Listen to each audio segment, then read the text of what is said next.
Hello, everybody, and welcome to this week's Cataclysm of Hyrule campaign.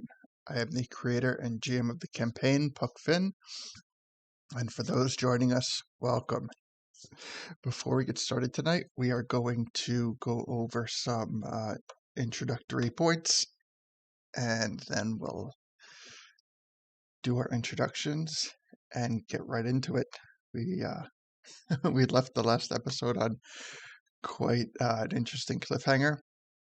And I think everybody, players and viewers alike, are interested to see what happens in the aftermath. But as I said before we get into this, first thing I always like to promote is our Discord server.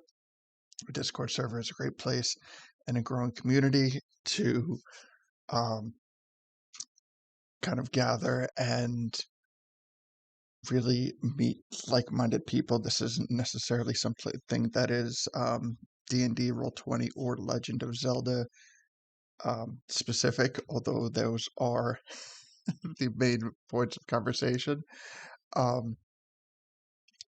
But it's also where we do a lot of the posting and informing people when we are not doing broadcasts. Case in point, whenever we record and upload these sessions, that is where we notify everyone when the episodes go public on YouTube. So I believe we have our Discord posted on our Roll20 page, but if you want to see all of our links, you can check out our link tree.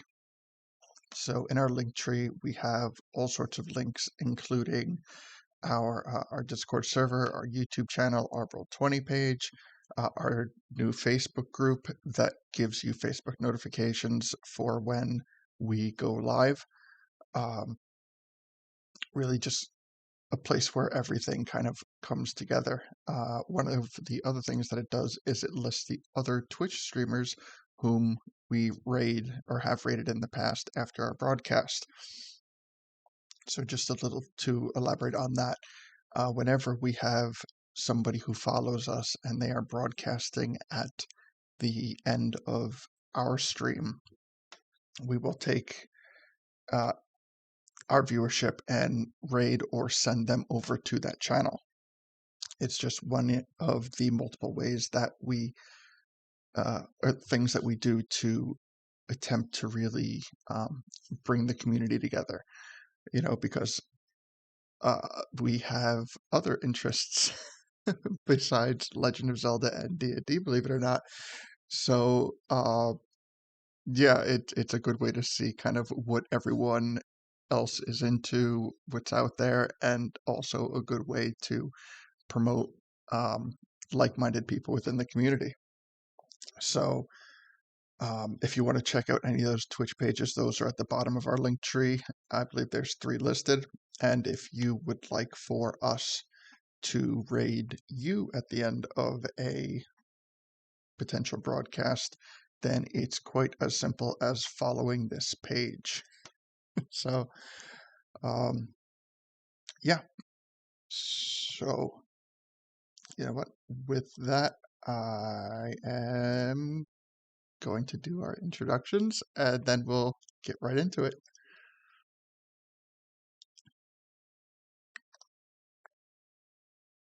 There we go. All right.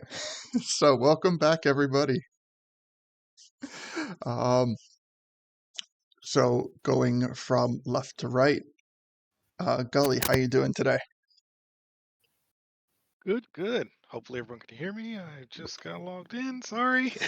No, perfect timing. Can hear you fine. Perfect. All right. Ready for some shenanigans. Ready to get into it, right? Absolutely. Love to hear it. Love to hear it. And so just to point out, regardless of the aftermath of what had happened in the final moments, technically you are all complicit in the actions. Just dropping that off. So for those people who have tuned in to our last week's broadcast, our chat broadcast, we spent a a number of we talked about a number of things that would potentially happen as we get into this, but regardless of what the aftermath of the contents of the cave are, you guys are in this together. I don't know if So I like the sound of that. What did I miss? we will find out very soon. So again, welcome, Gully. And next we have Deacon. How you doing, Deacon?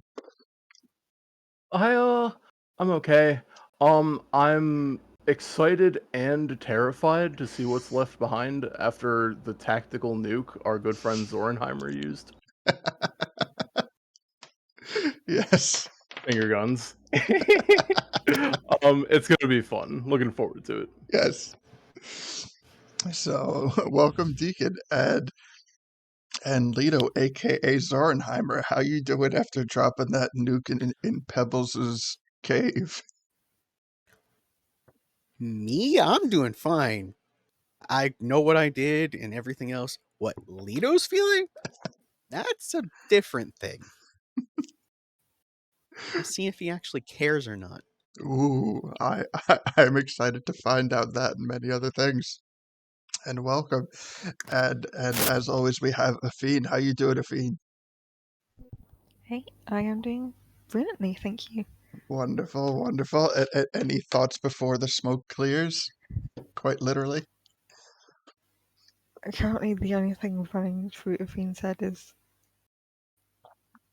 how many fireballs was that? How is that possible? It was a level 9 Level 9 fireball. The wand of fireballs. the highest level fireball cast in the campaign that was preceded by the highest ability check that was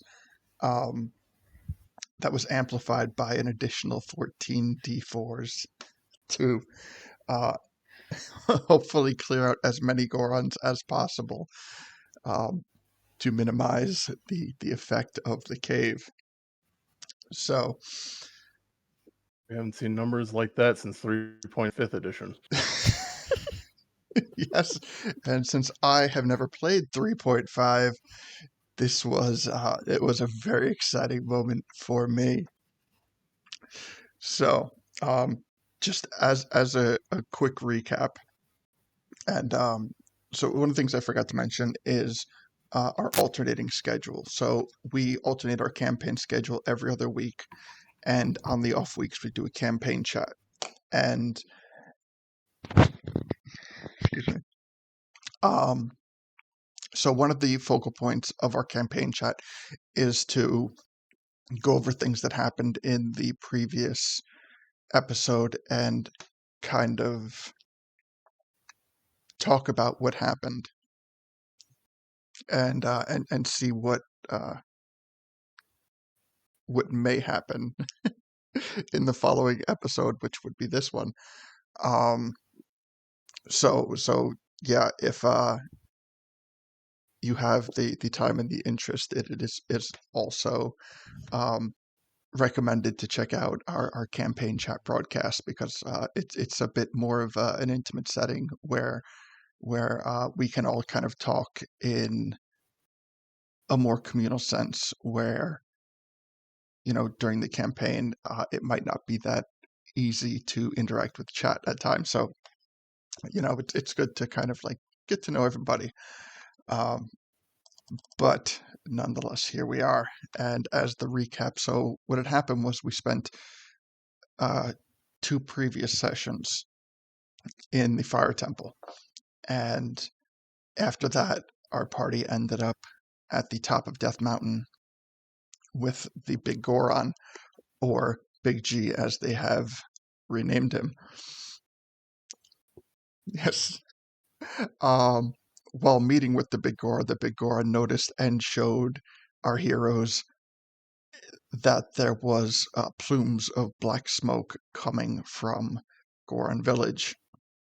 And upon getting to Goron Village, they realized that they realized and quickly found out that Goron Village had come under attack, and it had come under attack from Romeo and the 4 Gorons who were originally held up in Dodongo Cavern. Romeo was able to rally a number of Gorons to his side to... we're not going to delve too much into the reasoning right now. But after a skirmish between Chief Link and Romeo and his band left the Goron village, but not before incurring a fair amount of damage to the village. Our heroes were able to scry that Romeo and his band were now located in a place at the bottom of Death Mountain that was, or that is known to many people as Pebbles Cave. Pebbles is, well, missing. Pebbles is missing. So through the previously mentioned intimidation check, Deacon was able to persuade the Gorons that were not Romeo or part of the 4 to leave and return to Goron Village, and then Leto lobbed a level 9 fireball into the cave, where he knew at the very least the 4 Gorons and Romeo were holding out. So that is where we left off, with the chucking of the fireball. That, let me see, what...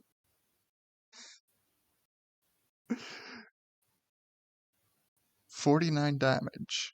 49 damage was what was dealt into the cave. So, as we get into it, Leto throws the fireball, and as I said, when the explosion hits, the explosion is so intense that it widens the mouth of the cave as rock debris goes flying in all directions. And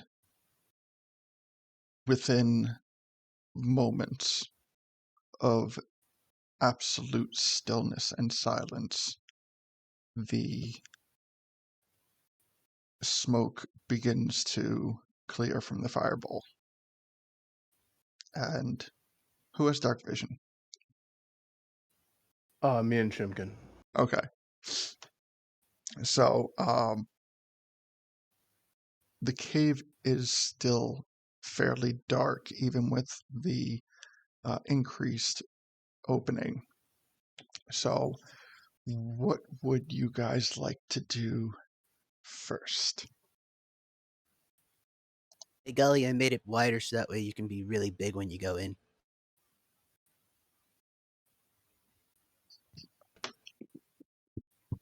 Good idea. I like that. Whew.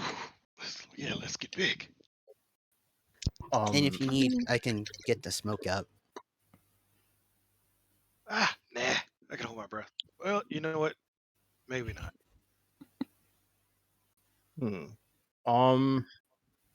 Actually, yeah, I'll ask Chimkin to flap her wings really hard to try and clear the smoke out of the way. Okay. So the outside smoke has dissipated, but there is kind of like a fair amount of smoke still kind of trapped just within the cave, and as Chimkin flaps her wings, she is able to dissipate the remaining smoke. Oh, Princess, please don't be in there. Please don't be in there. Please don't be in there. And Deacon himself would just like to try and approach the cave. Yeah, I need to see what's in there, and I can't take any other action with the move forward at this point. Okay. So Deacon being the only one currently with dark vision, as you approach the cave, you start to make out a not 4 or 5 defined features, but more a kind of pile where you can see at least 3 bodies kind of huddled together in the center of the cave, with their face down backs unmoving, backs heavily scorched. Currently, how far away are you? Um, I, I I don't really know the answer to that. I would just be moving like my movement speed closer to the cave, Okay. I guess. So From wherever we started with the. at this point, we'll say you start off at like 75 feet. And from 50 to 75 feet, that's what you would be able to discern. Okay. Yeah, I would. Fuck it. I'm just gonna keep walking. Like I command Shimkin to just guard the door, and nothing's gonna hold me back at this point. Okay. So are you going to go in, or are you going to go to like the entrance? I need to see if there are any civilians. Like, these bodies need to be checked right now. Okay. So as you go in, you're able to get a better look at the pile that you had initially seen, and the cave itself is just completely blackened from the soot and smoke of the blast.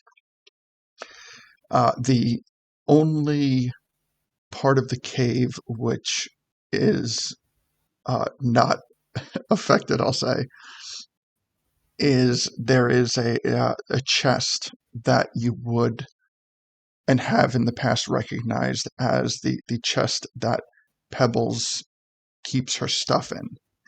And behind Is it? Sorry. and behind the chest is kind of has more like the natural coloration of the rock.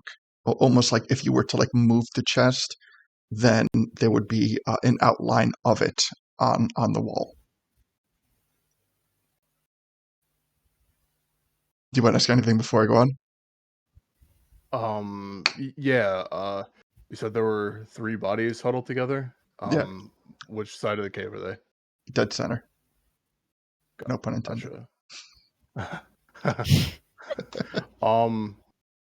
I guess I'd look around the cave at this point. I will probably honestly, I'm gonna use message out to Leto to tell him that it looks like he's mostly cleaned this place out as I approach the 3 bodies.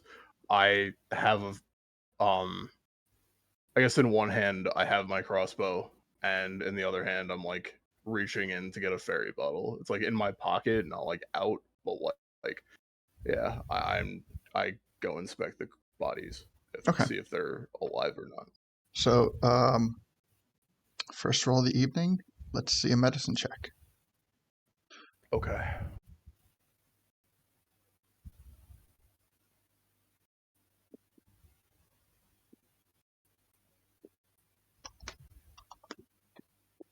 Four. All right. So with a 4, you notice Dead bodies. yeah. So I'll point out what you see first, and then I'll kind of like roll it into the medicine check. So what initially seemed like 3 bodies kind of huddled together initially in the center of the cave, it is actually 5. The 2 bodies that you were not able to see was one that was kind of lying on the other side, kind of closer to the back of the cave, and the 5th body is underneath the pile of the 4 bodies. From the medicine check, that you can tell that for the brief period of time that you've been inside the cave, they have not moved, and you, even if you take a moment to just kind of quietly observe them, you notice that there is no even signs of breathing. So wait, I'm sorry. So there was one behind them, or wait, is on the side? There's like, so when you first saw it, there were like 3 Sorry. that were no, it's okay. There were 3 that were within like your direct sight, but there was a fourth one that was kind of in front of them. And then Gotcha. you notice that there's a fifth one that is completely underneath the pile of them. Okay. I guess so. Deacon's like heart is like, pounding at this point. He there's nerves mixed with a flurry of other emotions as he calls out to the rest of the party. Everybody in here is dead. No civilians. No innocents hurt here, guys. Are you sure? Yeah, it okay. Only 5. You can at least count that high. But none of them were the princess, right? Sweating intensifies. I don't think so. Can you come help? I'm going Come on. to thank you. Here, I need a. I don't think I have a source of light. I don't have a spell. I'll Give me. cast light on Gully's shield as we go in. Nice.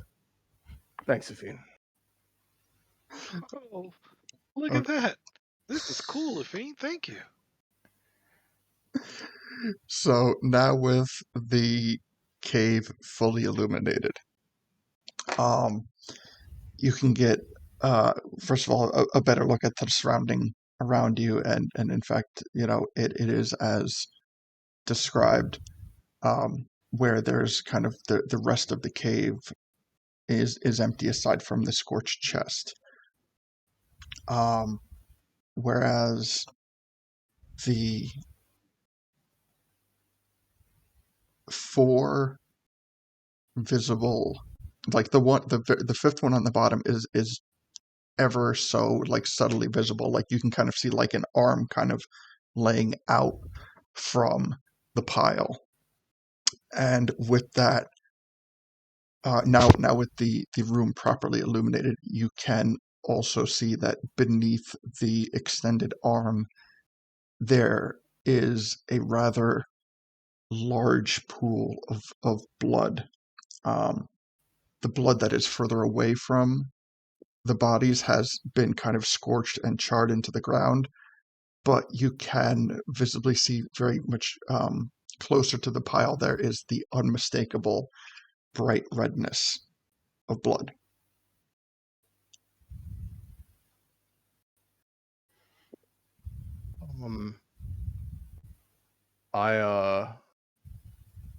I guess I'm going to try and use some of my strength from the Tensor's transformation to turn them over and make sure that we're dealing with the right bodies here. Okay. Give me an athletics check.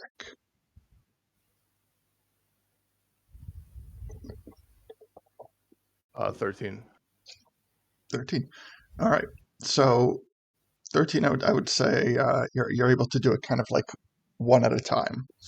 And all of these bodies being face down as you kind of flip them over one by one and get them off of the body underneath, you can see that they are all 4 definitively the Gorons that were in the Dango Cavern. And then the 5th body underneath is as kind of partially expected, that the 5th body underneath is Romeo. And you can see that his body is, aside from maybe kind of like the tips of his fingers that were kind of sticking out from the pile, none of his body seems to be scorched or damaged in any way from the fireball. But he is what appears to be riddled with what appears to be bludgeoning damage from a very very strong source. Could I also check the bodies just to make sure they are all dead? Not that I don't trust you, Deacon. I just would rather be safe than sorry. Better safe than sorry, right? Oh, that's fair. All I'm right. just gonna pull out the dagger, hold it up to their mouths just to check if any of them are breathing. Okay. Give me a medicine check for that. Cool. Because I honestly don't think there's a way I can take their pulse.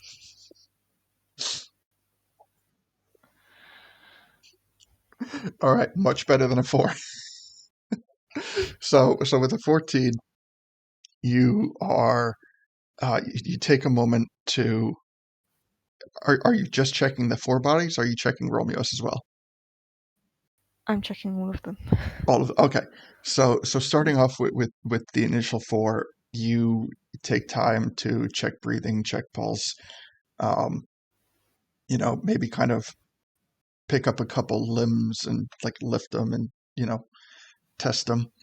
And yeah, you are sure that these 4 are dead. And as you move on to Romeo, you notice a couple of things. Again, his body seems to have not been affected at all by the fireball, and with that, you can discern that either the four Gorons had covered him, or that in an attempt to save him from the blast, or that they were simply propelled onto him due to the blast. But his body, certain noticeable features are visual to you. His face is kind of like gashed open at the mouth. And although maybe Gorons aren't necessarily known for their dental, he has taken. You notice that from his gums, from his slightly gaped mouth, that he took some heavy damage there. You notice that he has a shoulder dislocation, and one of the things that you also notice is that he has kind of like on his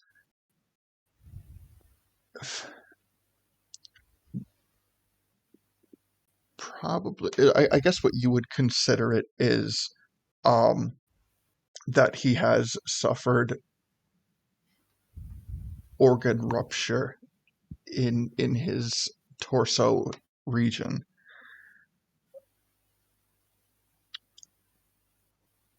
Right. Yeah. The other thing that is noted is also that he does not, as you're kind of like examining the contents of his mouth and the blood that is coming out, you also notice that there is no evidence of, or any immediate evidence of, smoke inhalation.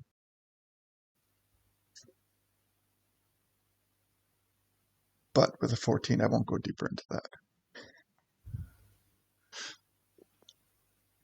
I instantly turn him onto his side to make sure blood pools out of his mouth and not down his throat, and pump him with cure wounds. All right. So the moment you kind of give me an athletics check to roll him over. Okay, one sec. This is going to end terribly.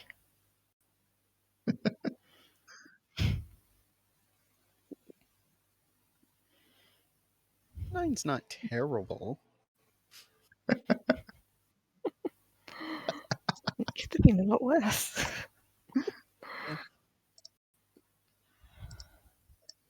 All right, at 9. I would say it takes you a minute to kind of roll him on his side, as the other 3 party members just watch you struggle. But it gets done nonetheless. And the moment that you kind of roll him over. An alarming amount of blood kind of like pools coming out of his mouth, as well as the area that his ears would be. You can see it just kind of like running down his face to the back of his skull. All right, and roll me for Cure Wounds. That would be a 18. All right. So, you attempt to Cure Wounds on him for 18 points. You know what? Actually, I'd like to use my Empowered Healing on that to re-roll the 3 I rolled. Okay. Okay, that's D8.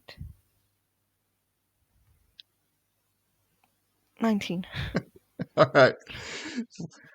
So, I am going to do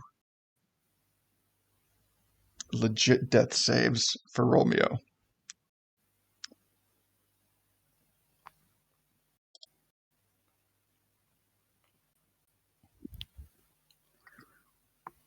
First roll, failed death save.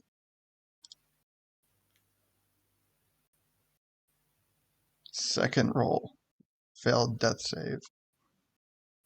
Oh, come on, Remy, don't be like this just to spite us. Oh.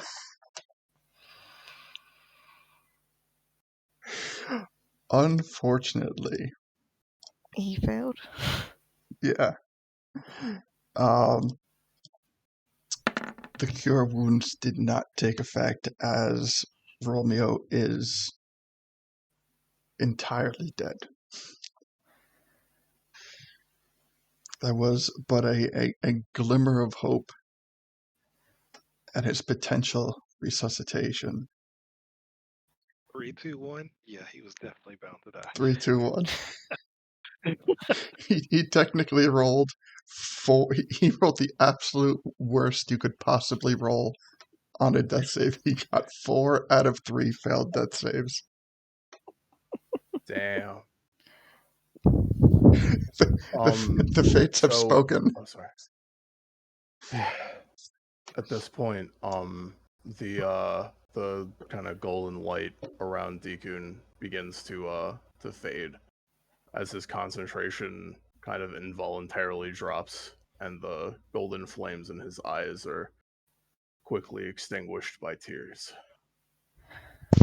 He puts a hand next to Romeo's head, not quite in the bloodstream, but close to it, and just he just kneels down again, more of a falling to his knees, and sighs.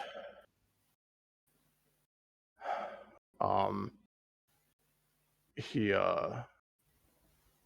looks to Afine in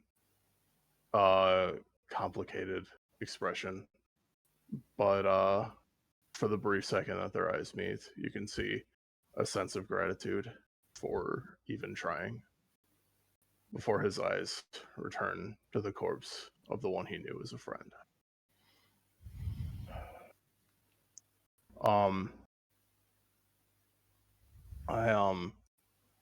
At this point, he he puts a hand on Romeo's head and just kind of does that thing where he makes sure his eyes are closed, and he begins to whisper something,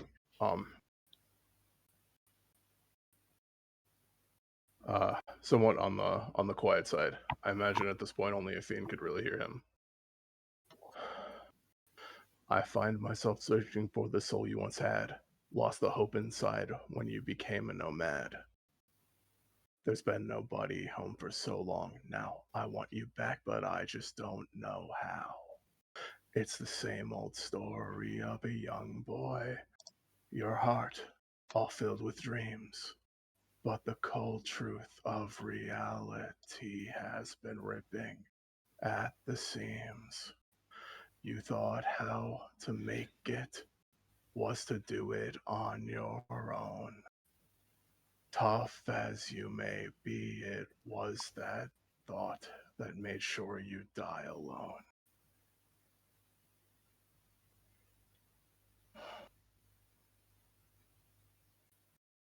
Um, I I stand up and I go take a seat by the chest. Um, and uh, and I contact Chief Link with sending.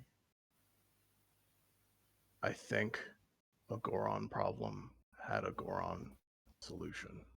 Come find us in the cave at the base of Death Mountain. Emphasis on death. 25 words. All right. So Chief Link replies, and he says,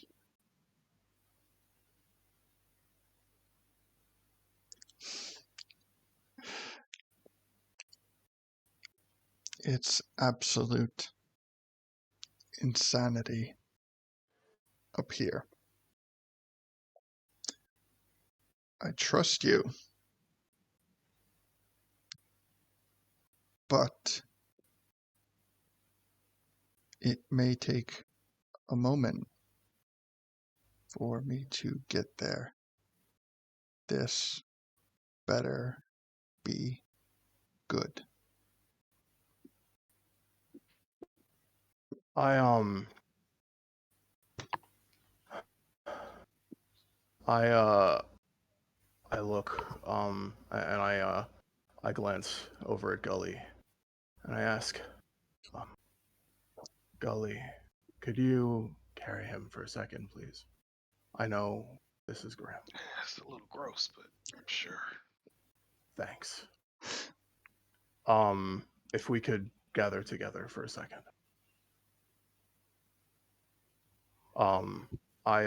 I contact him Oh, again. he's sticking to my armor. um, I sending him again, and I meet us at the inn instead. I will meet. Yeah. I will make it worth your while, and I teleport into the inn, including Romeo, who is held by Gully right now. Is teleport a you have to be willing? I don't know. Probably. Are you not willing? I'm not willing. I Let me thought check. I thought that you were going to ask Yeah, it about is. Romeo. Mm-mm. I was Yeah, it like, does have Nope. to be willing. Willing for it's like he can't technically be unwilling. All right, so Leto He stays was unwilling behind. to come into life. Does anybody else? Is anybody else unwilling to be teleported?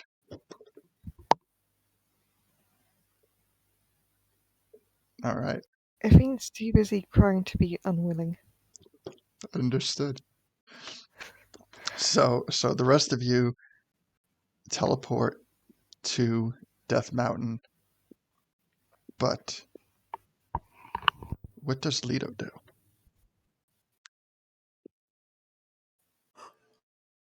Leto is now standing in the dark again. Mhm. He's seen what he's basically done.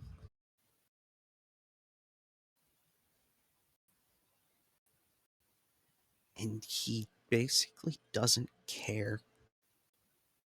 And that's why he's didn't go, because he's confused on why he doesn't care. Okay. Does he feel anything else? Any type of relief or complacency or anything like that? Just more anger than anything else. Okay. That every time he tries to do something good, it's coming back to bite him. Okay. And he walks over to the body because he produces flame on his finger to see the bodies, Mhm. and kneels down to each of them and just whispering to himself and looking up, Hylia, don't you dare bring them back as anything but a bug that can be stomped again. And then he'll leave the cave. Savage. Love it. Do you start to make your way up the mountain, or do you just kind of like chill in the general area? I kind of chill there for a little bit, he's, Taking it in? yeah. Understood. All right. So the rest of the party materializes in Goron Village at the inn, or what was once the inn. Um, the effects of the battle have started to subside. The Gorons who have remained, well, first of all, the Gorons who you've sent back to the village have not arrived yet. But the ones that have been there are getting a better handle on what's going on. So, yeah, the first thing that happens is you materialize with Gully holding Romeo in his arms, and a couple of the Gorons notice, but since it's not necessarily an immediate cause for alarm, they just kind of continue to do whatever task they're doing to kind of put the village back in order. In a short moment, you see the imposing silhouette of Chief Link approaching with a guard on each of his sides, and once he gets to you,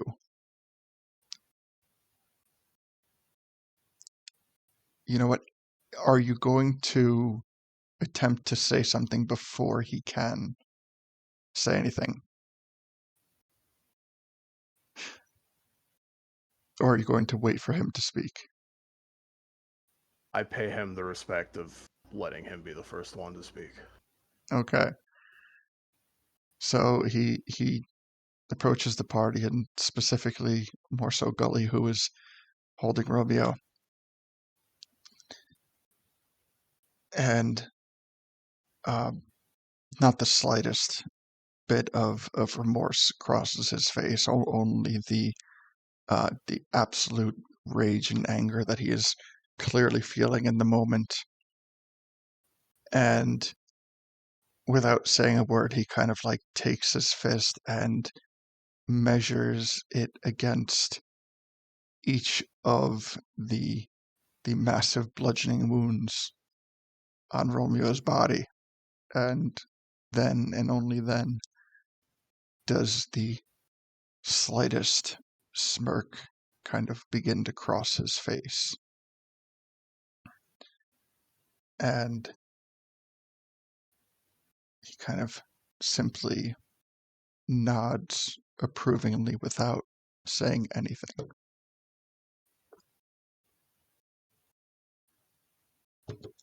All right. And he just kind of looks at you and he goes, I said that this better be good. And this is good.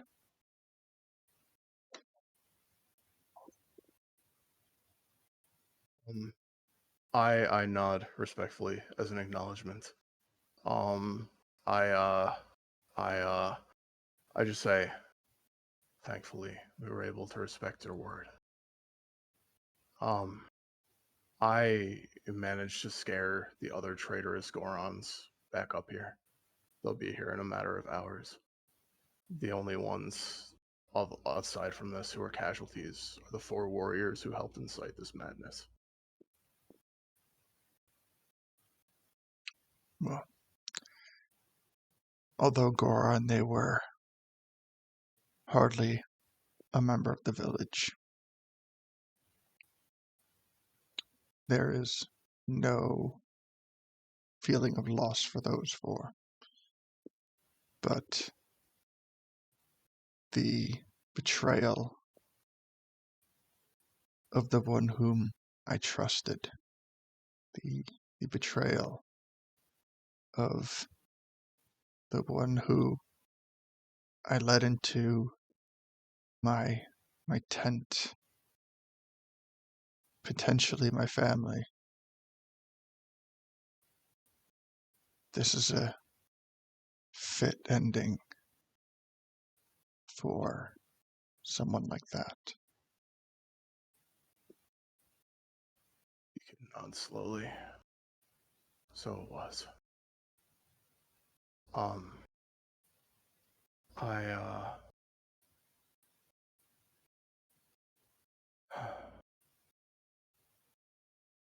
It's not my place to suggest anything for you to do, but all I can say that's left is I'm sorry for my failure in judgment that led to all of this.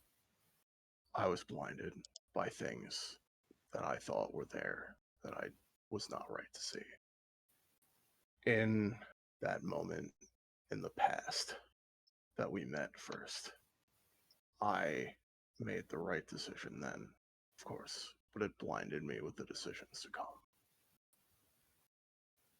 I'm so sorry, Chief Link. I hope someday you can forgive me for that.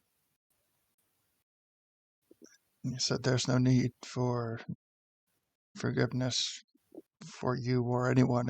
If you seek it and it would calm you, then absolutely take it. But don't let the bad choices of someone so ripe with anger and greed associate with you. We were, in one way or another, all fooled by Romeo. And I suppose it's better that we were fooled now than in a potentially more vulnerable situation. I think you're right. It's much better that we know now than when Ganon's knocking at our door. Um, I,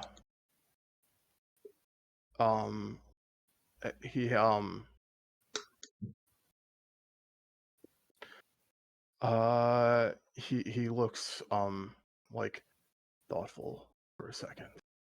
And says, uh,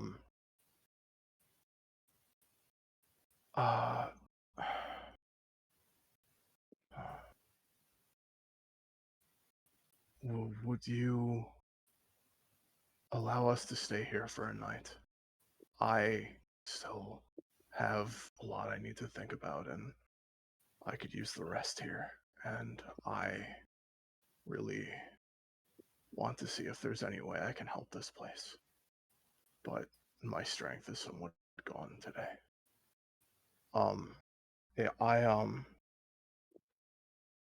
Yeah, he tries to steady his breath. At this point, he kind of pulls down the Poe cloak, which has been kind of mostly soiled by tears at this point. And he says, I hope on some level it's clear that if there's anything you ever need, I hope you still feel that you can rely upon me and rely upon us. I and we only wanted the best for your village, even now and even then. This is I understand, and your loyalty was never in question, any of you. In fact, I can't help but notice that at the moment you are shy one member, but I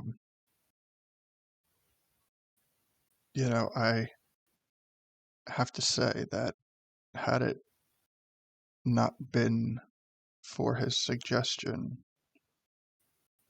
that we might not have been capable of fending off Romeo and his cohorts. You can not. You're very right. I don't know exactly what he's feeling. I was blinded by my own right now. But he decided not to come with us, it would seem, when I brought us here. He is admittedly wise beyond his years, but I know he suffers from this in his own way. I hope that this doesn't put a damper on his willingness to continue doing things like this in the future, but I will only know once I can meet up with him again. Thus, as well, we must wait here until tomorrow.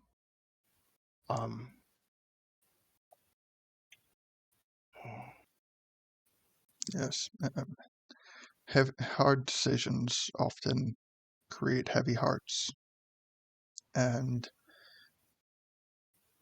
our village, as well as I assume the rest of the kingdom, is in gratitude for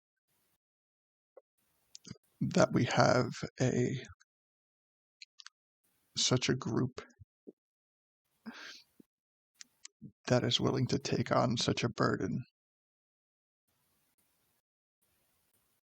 Although we might not be in the best position to be hospitable at the moment, as always, anything that we have and anything that we can do, just name it and we will do as best as we can. Thank you. And likewise, I have to ask you, is there any way we can help rebuild? I mean, we may not have the labor force here, but would you like us to ask for any kind of aid from Zelda or the capital? I don't have many resources I can offer you anymore. Unfortunately, I traded those away a long time ago.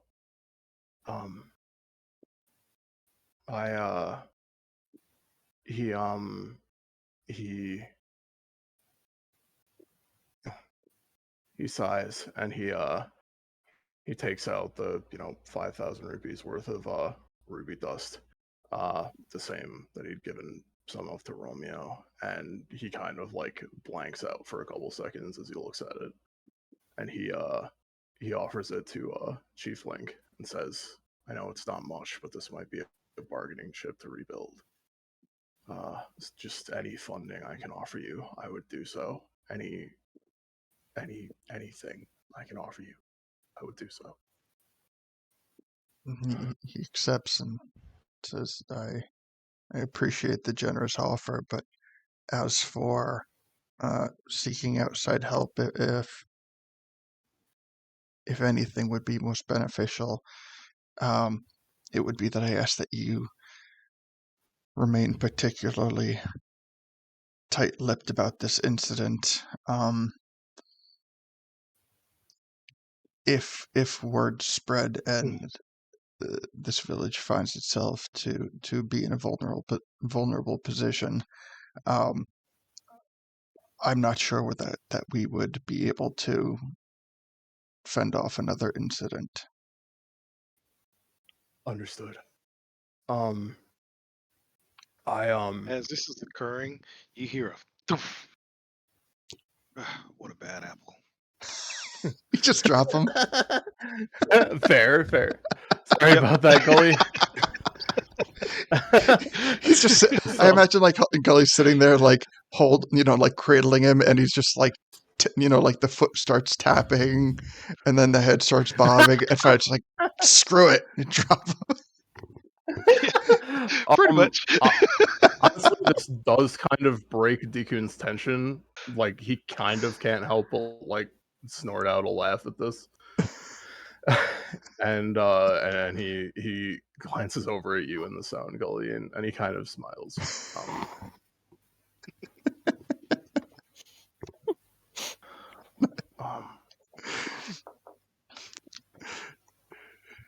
So he says, "Did I interrupt your train of thought there, Deacon? I'm sorry."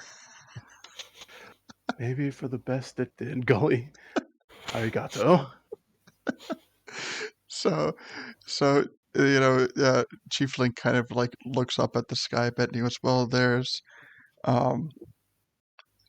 we still have a good bit of daylight left, so,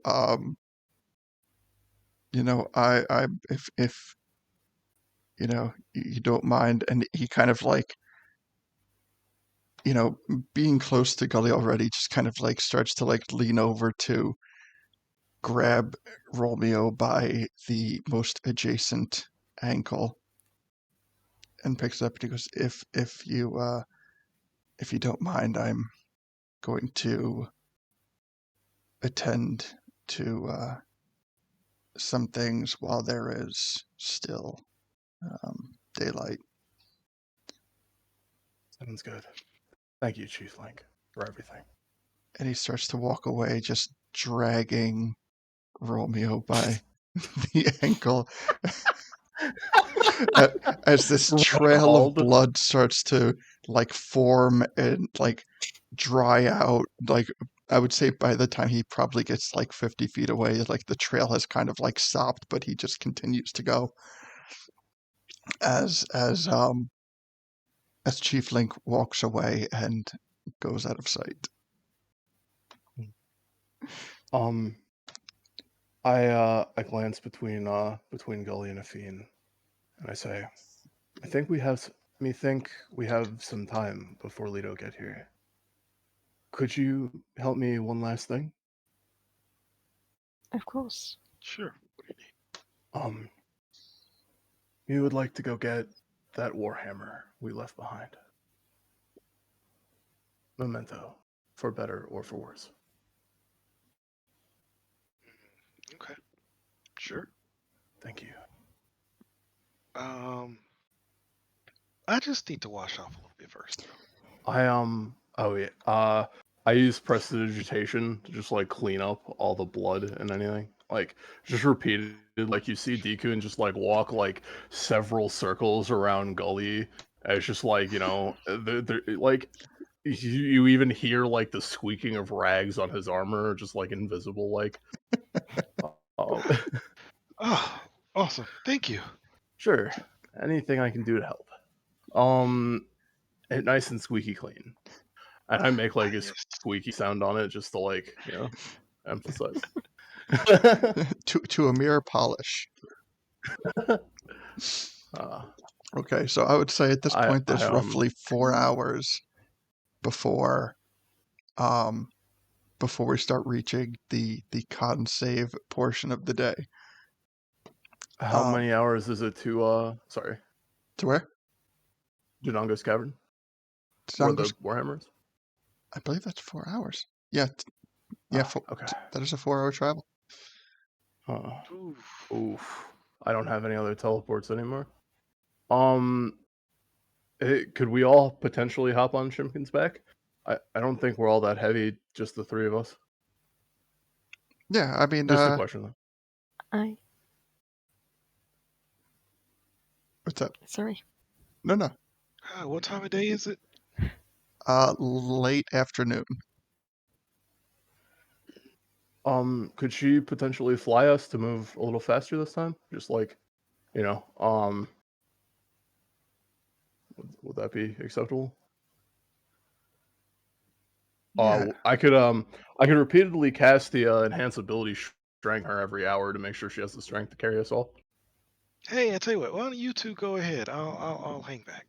Oh, Well, that would make it a I definite yes. I Word. was actually going to recommend I stay behind. People could be quite injured here, and I know you probably need the emotional support, Deacon, but I think I can be just as much help here. I'm sorry. It's okay, Athene. That's a really good point. I think it might be. I think that's for the best. I know, Gully, with your paladin powers too, you could heal some too. So you both raise really good points. Hey, thank you, both of you, for so much help. Really, I mean it. I will see you guys tonight. I'm gonna meet up here, and for better or for worse, this is where I'll be resting. We'll be watching out for you. Do come Thanks. back. Absolutely. Gully will he'll run around town. He'll tap 15 people, lay on hands each one of them for 1 point of healing, and then he'll find a corner and start reading. That was going to be one of my questions. Okay, so for that 1 point for the 15 people, are you specifically looking for people that might be unconscious, or are you just looking for like whatever first 15 people you can find? Whatever, if they're unconscious or conscious.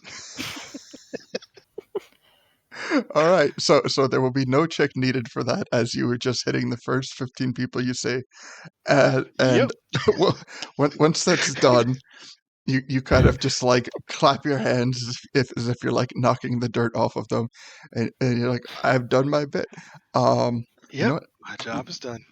Let me take this over to Goron Village and just give me a ping as to where you are hiding out.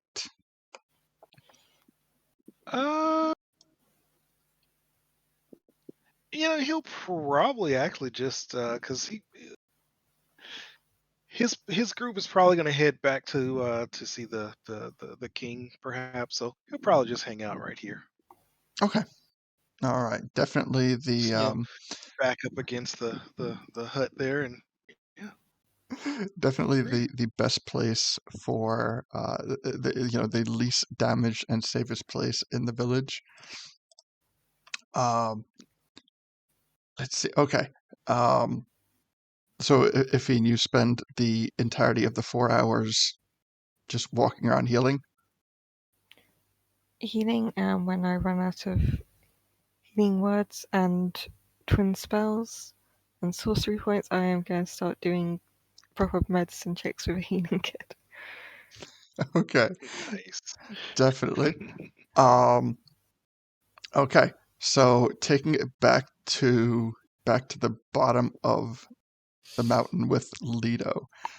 Leto, you do notice that the sun is starting to wane in the sky, and you are able to deduce that if you want to make it back to Goron Village for the night, you are running out of extra time to get there. So, what is your intention for the next 4 hours? So, Leto doesn't even recognize that. Okay. He's been thinking, and I'll just put it out there. There's going to be a really bad thing that's about to happen. So if anybody out there watching is squeamish or whatnot, sorry. Trigger warning in effect. Yes. So Leto will use his wild shapes and turn into an earth elemental. Mm-hmm. Will push the 3-4 Gorons together Mm-hmm. and proceed to smash them into pulp. Once he's done, he is going to use Watery Sphere and clean up everything in the cave and get rid of it. So like the scorching on the walls, everything. Yep. Everything. Just basically putting it back to how it was. You kind of forget about what just happened, just leaving it. And then he'll just sit on top of the chest that looks fine and just put his back against the wall and go to sleep. Okay. All right. So, oof. So with the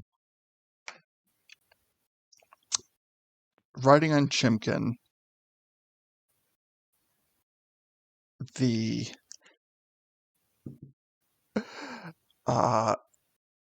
speed is more than doubled, which would half the time that it takes Deacon to get to the hammer is still at the entrance to. We didn't touch it. I don't know if Romeo came to get it or anything. Okay. I wasn't sure if like you grabbed it before heading to the big Goron. Nope. Okay. So you come to the entrance and the hammer itself is still exactly where it was left. Undisturbed. So you grab it and it has a weight to it. It has a weight.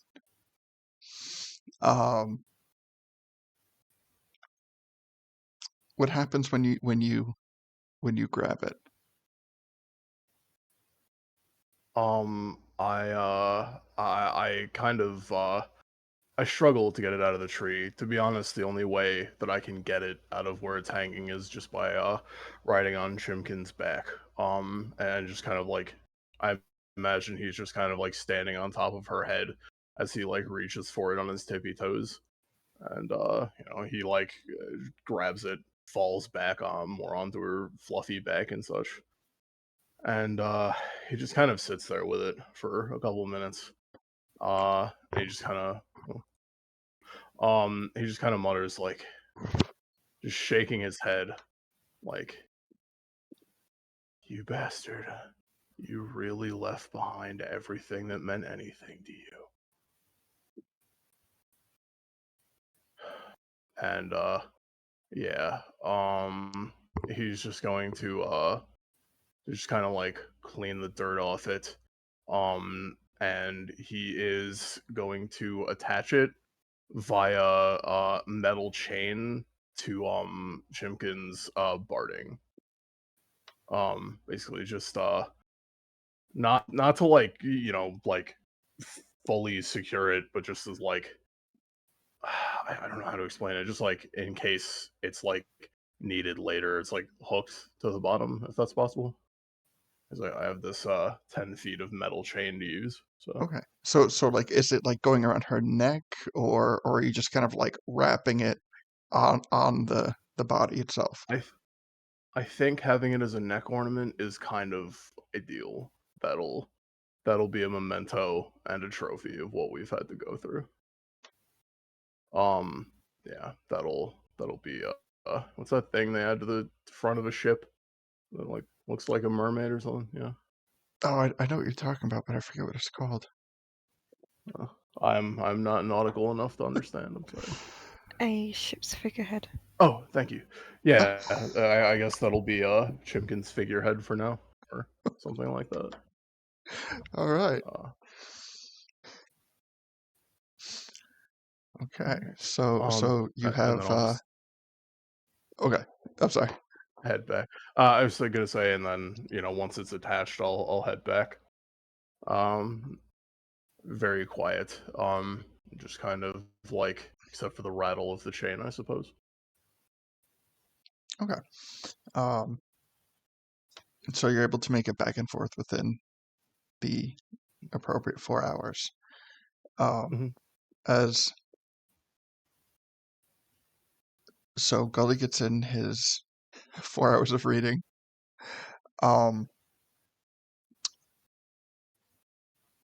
Eventually, Fiend, Gully, and Deacon come together with Chimkin, noticing that Leto has not come back to the village, but recognizing that it is kind of late in the day. So Sorry. his absence is noted, but what do you kind of decide to do about that?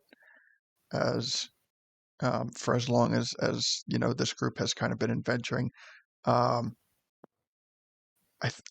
just about every time, if not every time, the group really has kind of come together at the end of the night. So this does kind of stick out as an abnormality.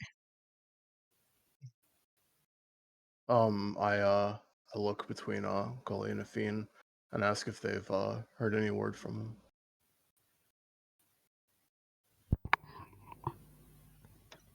Unfortunately not. Oh wait, Lito's not back yet? Really? Mhm. Oh, Yeah. we should definitely go looking for him. I feel you. Yeah. Do you want me to message him? See if I can hear any kind of message from him? I could check on him. I mean, arguably through all this, he's been through even more than I have, so can't blame him for needing some time to himself as well. Yeah. I'm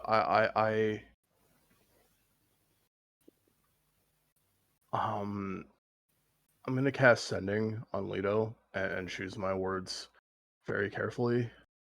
I'm gonna just ask, like, hey, haven't seen you up here. How are you? Are you safe? Are you coming back for the night? Or where will we meet you?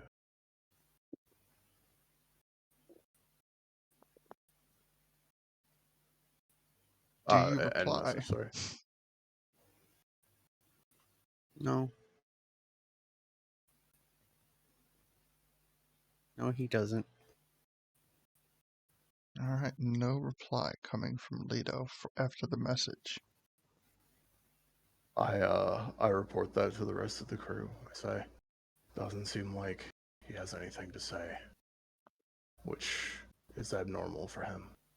Maybe we should go looking for him. He might need that right now. Wait. So he doesn't have anything to say? Or that he can't respond because he's dead? I don't know. Oh, we need to go. Yeah. All I know is okay. Let's see. Give me 1 sec. I gotta check my spells real quick. Hey, Deacon. Mhm. What should I do with this? The pages are blank now. I know you can't read, but what do you think? Ooh, maybe you could make journal out of it. Telltale, like, fill back pages of all of your exercises that you perform every day, and that way you can, like, give even more exercise advice to people in future. That way Okay. it contain even more knowledge. All right. Well, I'll start journaling and see. Nice. If anyone be able to tell them it's someone as strong as you, Gully. Seen the way you kick ass out there. Thank you. Okay. The Adventures of Gully. Hell yeah. I say Gully's Adventures. Gully's Travels. Hell yeah. So yeah, I have no way to get us down there more quickly than Shimkin at this point. So I could do the enhance ability strength if you want, or I don't know how you want to do this. If shit, even Big Goron might be sleeping, so I don't know if we could count on a landslide. What do you want to do, guys?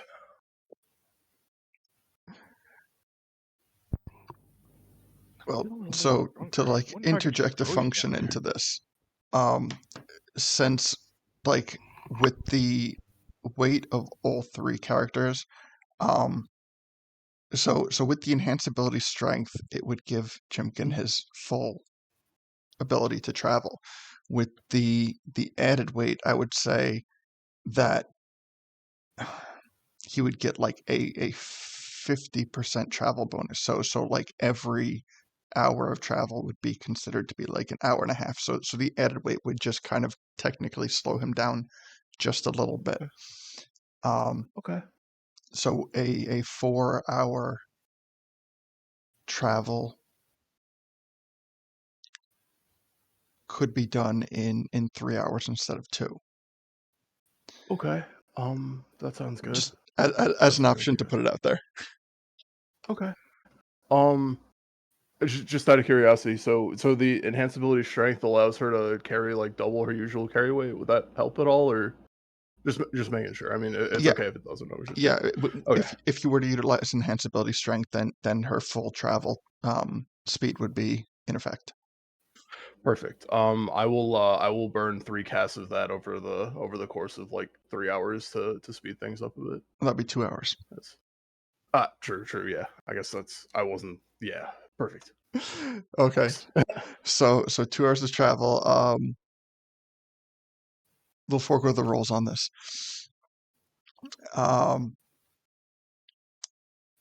And eventually come down to the foot of Death Mountain. Yeah. I'll let you say what you do from here as you dismount Chimkin.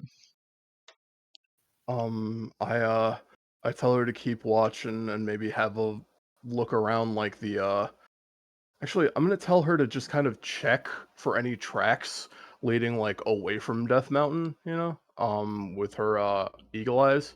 Mhm. And with her perception, I'm just gonna tell her to go like check because she has like dark vision and the perception proficiency and such. So. Mhm. And then I guess I'm gonna go try and look inside the cave again, see if maybe part of what he was doing was, who knows. See, like that was the last place we saw him, so I'm gonna go check for tracks in there, like anything that I could find. Okay. Lito, are you? I'm sorry, I forgot. Are you in the cave or are you out of the cave? I was sleeping on top of the chest in the cave. That's right.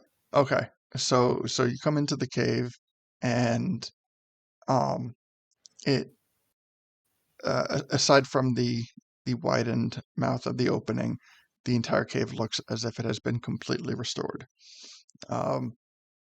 Getting deeper into the cave, when you get to the chest, you can see Leto asleep atop the cave, atop the chest. I message both Afine and Gully that he's in there, and invite them to come in. I say he in here, he's sleeping. We should join him. We could Jim can kind of like soft pillow, and I have a bedroll, so maybe we could just rest here for the night.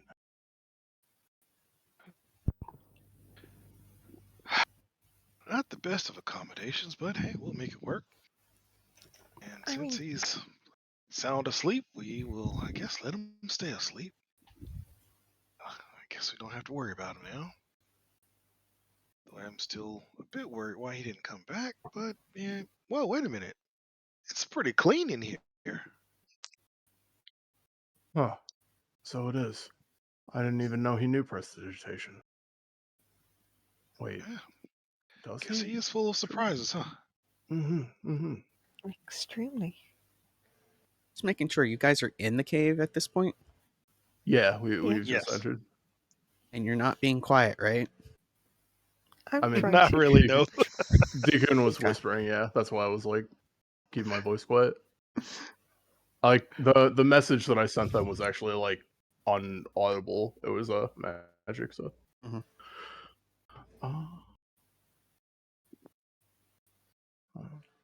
Is Gilly being quiet as he's speaking? Perhaps he's speaking in a slightly lower tone. I would like to just kind of like if I can use my sleight of hand. It doesn't look like he's sleeping comfortably, so I'm gonna like put my bedroll under him as like a pillow under Lita. Okay. Do you need anything for that to try not to wake him up? At the moment, because I could see the look on Lito's face, I'm going to say no. Fair enough. Fair enough. Okay. Yeah, Well, I'm just gonna. oh, wait. Lito does have a very high passive perception. This is true. So, most likely when you guys came in, it would have woken him up, but he would have stayed with his eyes closed, just listening. Just trying to, go, please go away, please go away, please go away. He's still just against the wall, his eyes closed. You now have a pillow, Lito. Sorry. So you know what? Lito, I'm going to have you make a choice of roles. Mhm.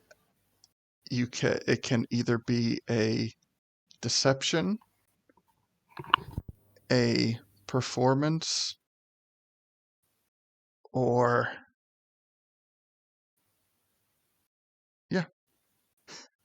a deception or a performance role to try to maintain the illusion of being asleep.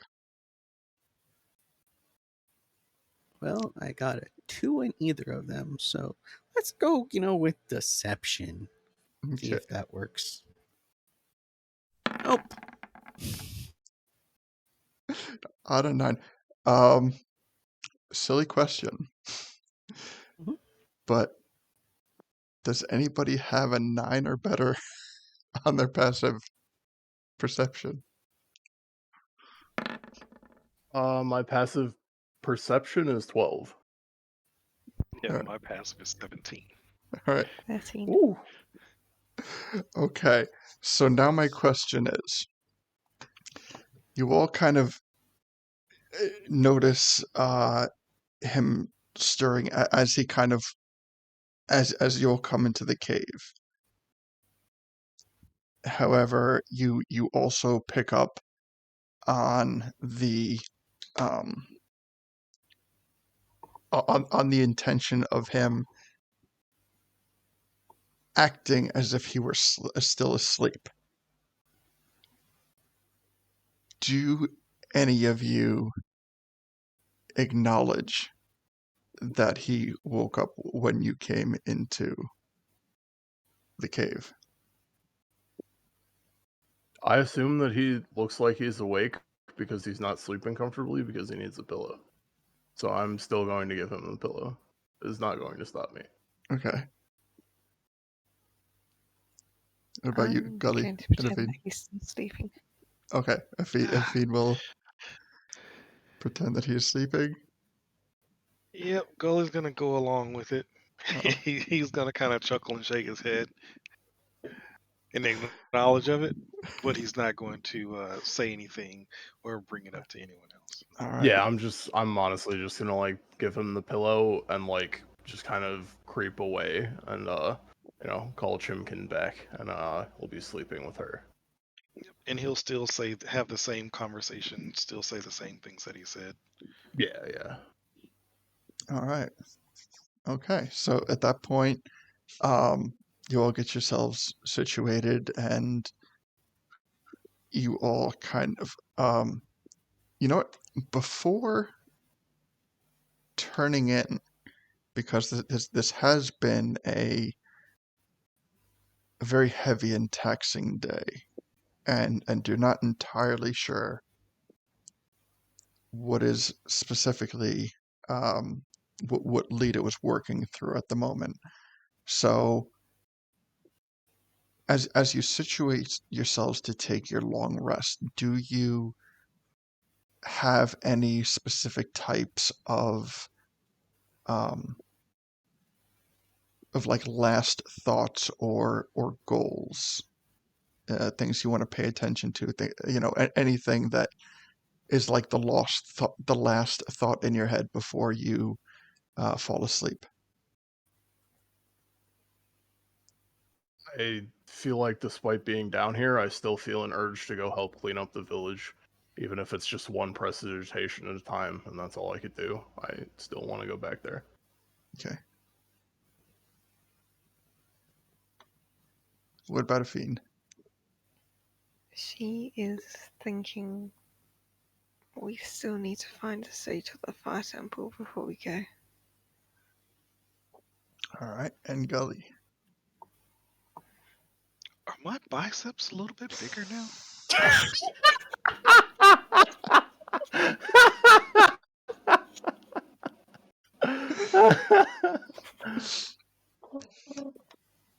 All right. So I would I'm anticipating that the three of you fall asleep before Leto at this point. Now that Leto has been awoken, that he kind of has intentions to make sure that everyone else is asleep before he kind of lets his guard down on the matter.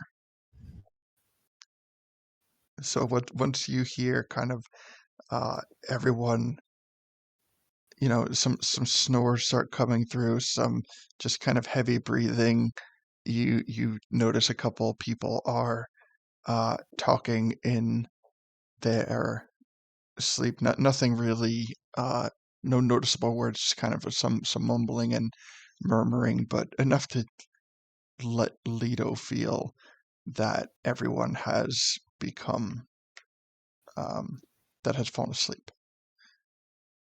Do you then fall asleep too, or something else? Yeah, he's not done now that he's been woken up. Okay. Yeah. So when he realizes they're actually going to sleep, he will murmur under his breath and cast Pass Without a Trace. Okay. And will leave the cave. All right. Give me a DC 10 con save.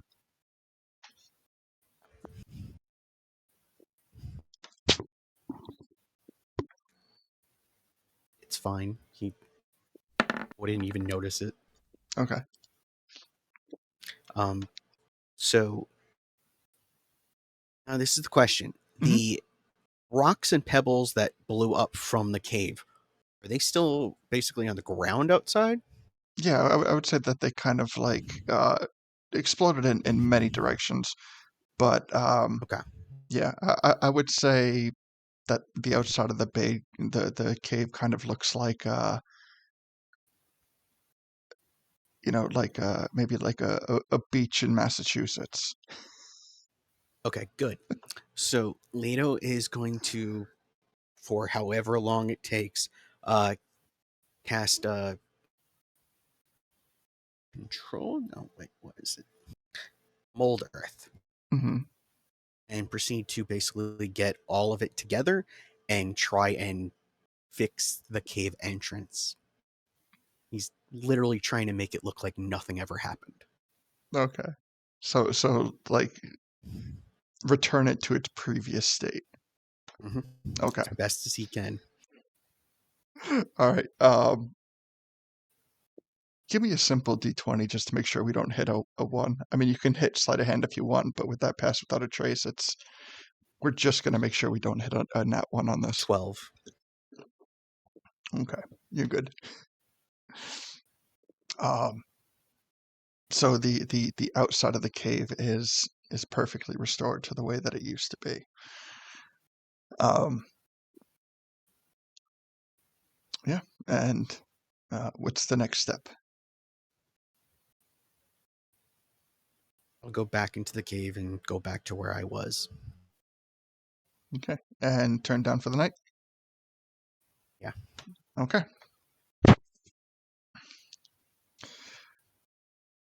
So, turn down for the night. And as stated, most of you have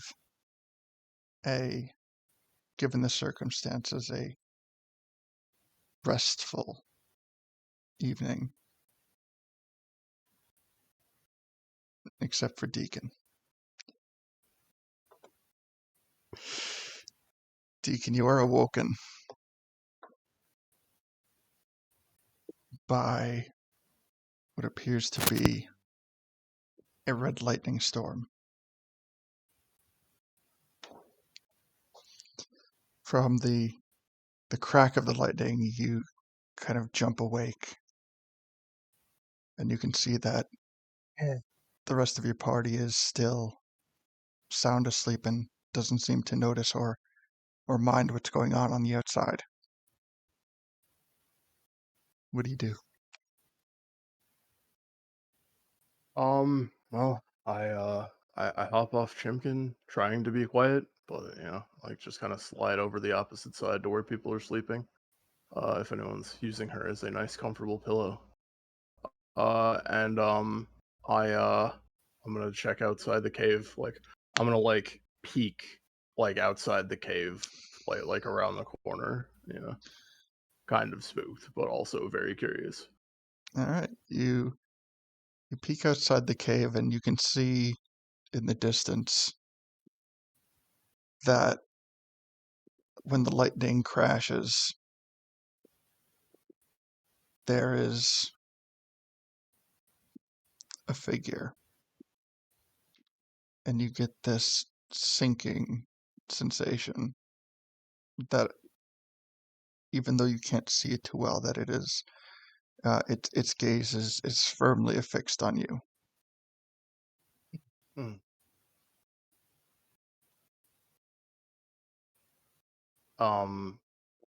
I I draw my crossbow and approach the figure. I Okay. don't like it, but I'm not going to let it affect my teammates right now. All right, so you exit the cave, Yes. and you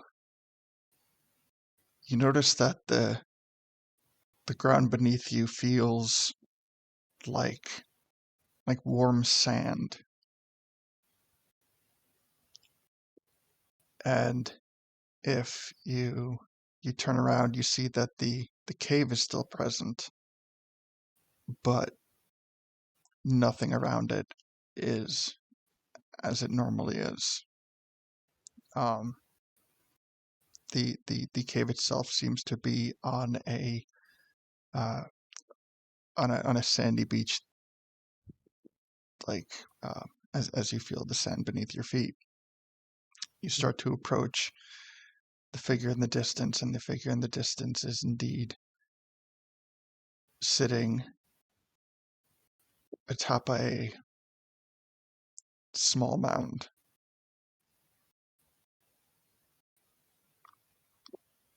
How close do you approach? I would say at this point you're roughly 125 feet away. I'm going to just keep approaching them, like slowly but surely. Like I feel like that's what he'd do. Is like there's like a bit of apprehension, but like his hand kind of trembling on his crossbow, but uh he has to see what's going on. Like curiosity prevails, I suppose. Okay. Morbid though it may be.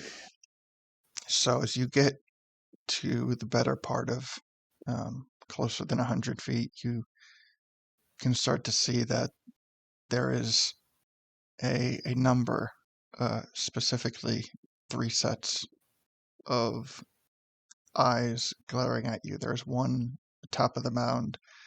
There is one to the left side.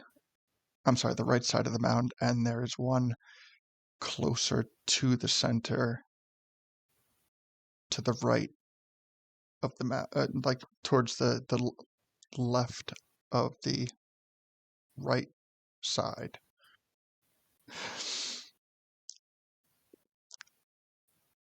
And you hear a rough and gravelly voice call out to you. No, you know what? Let me rephrase. You don't. You hear a light, chaotic, and sinister voice call to you. It says, I haven't forgotten you, Deacon. I was so close to making you mine last time, and I've been given another opportunity, and your friends won't be able to save you this time either. And as you get closer, you can see. Oh, can I respond as I get closer? You can. Oh, sorry. How At would you like to least respond? then, I say, at least then, it is my duty to save them. And I have like my I'm gonna draw my tiny ego blade in the other hand. Okay. The forms start to take shape. Atop of the mound, the unmistakable silhouette of Ganon stands there, or sits there, atop a large throne. And you can see a number of smaller thrones, one of which, to the far right, you see Kyburn. And as even though it's very dark, you can see you see a silhouette, and every time the lightning crashes, you can see this red tint of his skin. And it wasn't him speaking, but he is looking at you, and he periodically is running his tongue along his upper and lower lips, looking at you with anger and intent. Next to him, you see a broken throne. And then to the left of the broken throne, you see a tall, slender, blue-skinned form. There is a veil of sorts covering her face, but it is unmistakable to you that that is where the voice is coming from. Deacon's eyes flare open. He recognizes the veil. He's gonna drop like the Yiga blade as a free action and draw the rapier instead, and just like he's gonna take a step back because he is frightened. Like his hand is like definitely trembling, but he's gonna still point it at it and say, "No, you remember how that ended too." Yes. And she too is standing is sitting in a smaller throne, leaning back, arms resting on top of the armrest with one leg casually crossed over the other. And give me a perception check. Okay.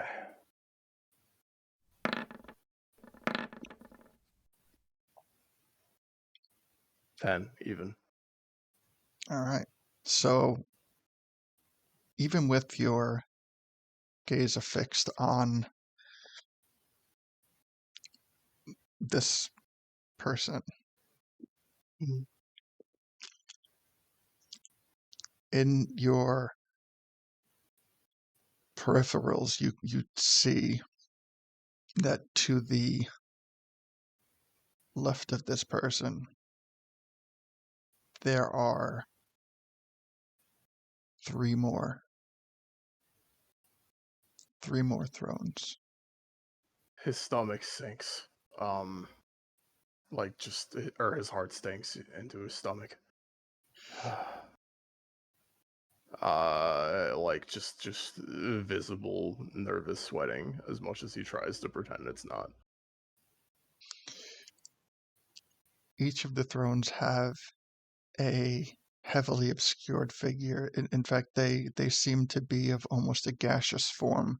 The only thing being made out from them are 3 more sets of piercing red eyes.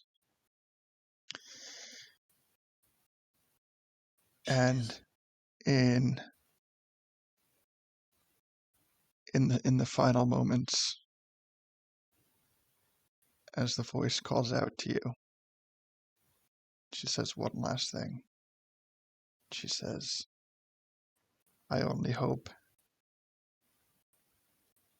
that someone else doesn't get to you first.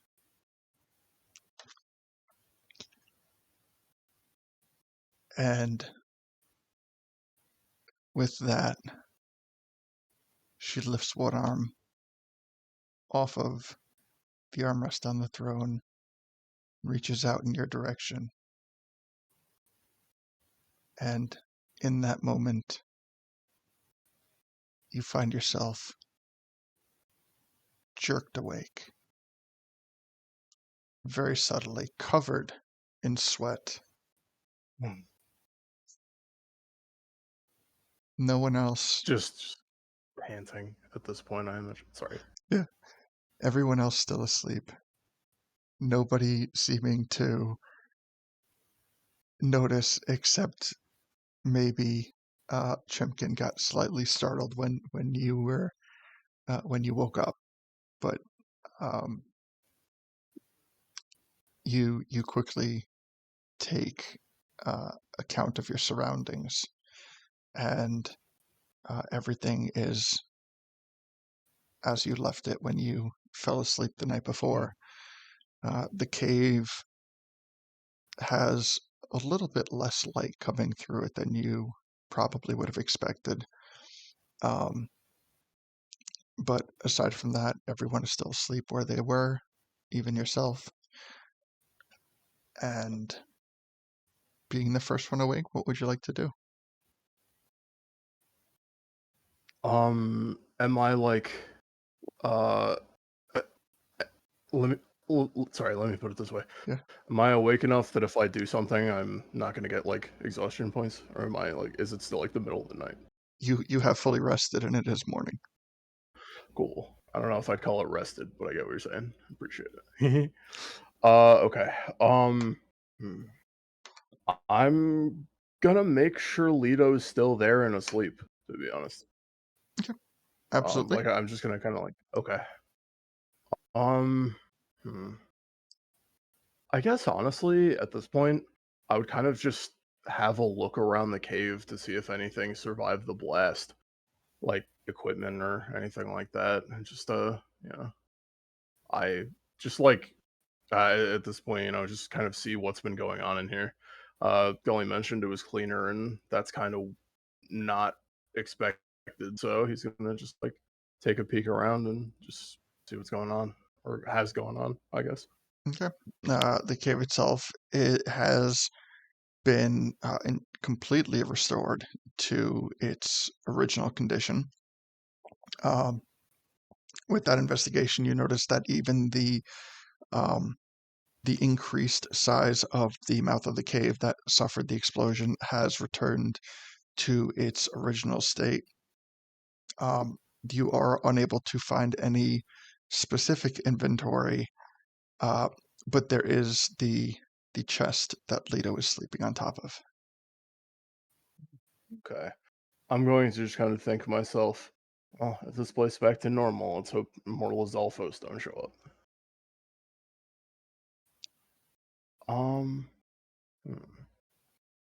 I guess, man. I'll step outside the cave for a second to see like how late in the day it is, if I can figure that out. It is early in the morning. Okay, cool. Yeah, early enough that as the rest of your party sleeps, it would still be an inappropriate amount of sleep for them to get. Like they're not sleeping in by any means. Gotcha. Okay. You know what? I am gonna do something I haven't done in a while. I'm going to attempt to prepare breakfast out of rations, since that's kind of all that we've got. So like, take out some of my spring water, soak the jerky, just kind of like, uh, you know, lay out some nuts and berries and such for everybody. Idly wish he had some tea or something. I don't know. So, He's just gonna get that ready for everyone, and just kind of like idly converse with Chimkin, mhm. and yeah, let's see, yeah, actually, you know what, he's going to like warm some of the water with prestidigitation. Mhm. Like just like not so it's hot, but just so it's warm. And like flavor it to taste like the last like tea that he's had as he leaves it for a fiend. Nice. And leaves the jerky in front of Gully and just kind of like shares his nuts and berries with Chimkin until everybody starts to wake up. And yeah, that's what I'll be doing. Okay, sounds good. So everyone give me a d20, or everyone else give me a d20 to determine waking up order.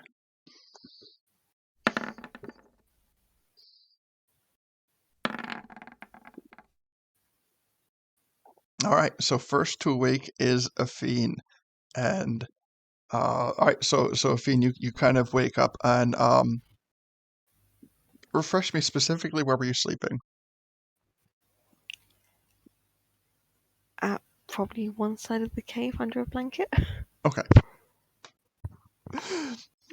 So you kind of like awaken to the aroma of Deacon cooking breakfast. And I would say you wake up as he's like beginning to bring everything in for everyone.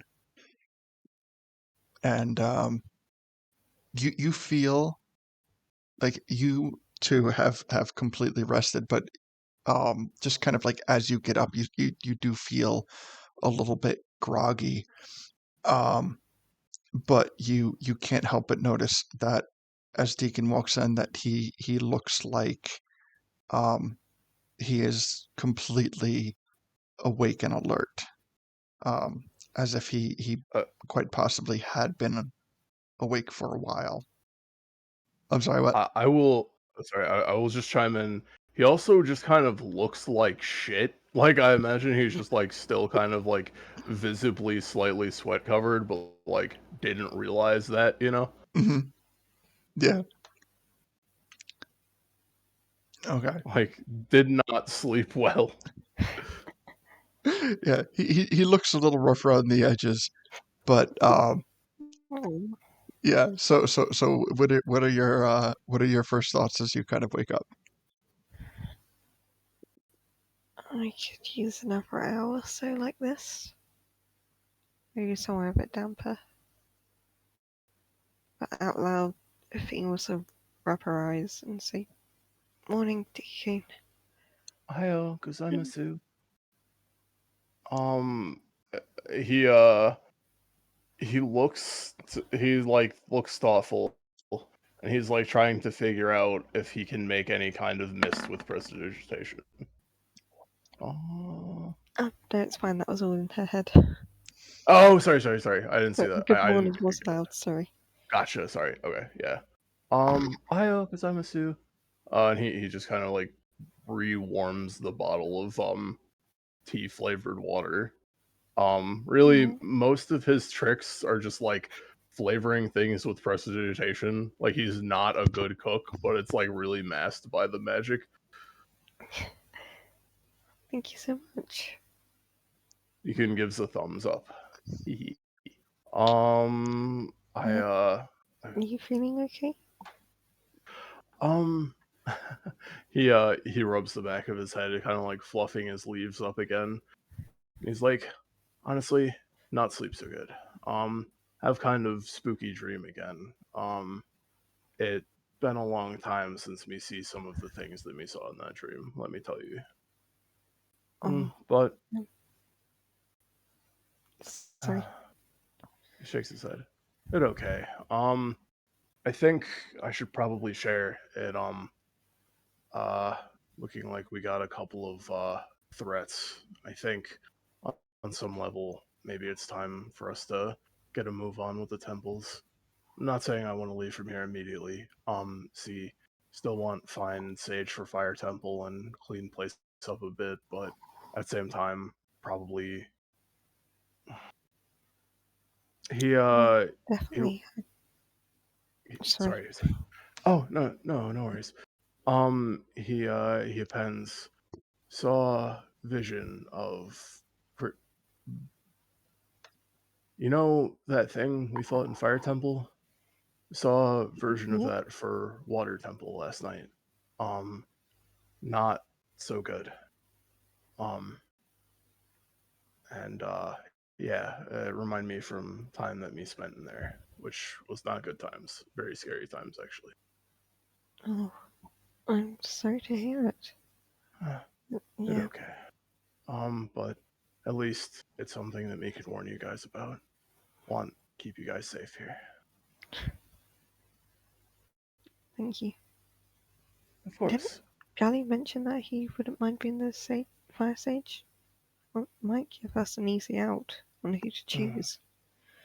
That's true. I thought he mentioned something like that, but and not something we know much about, so didn't want to press him for information. Um, Yeah. I hope he happy with whatever he chooses, though. It could be a big moment for him. Be very difficult choice, though, I imagine. Definitely. Though he would look good if he had like cool fiery effects on his armor or something. That sound kind of fun.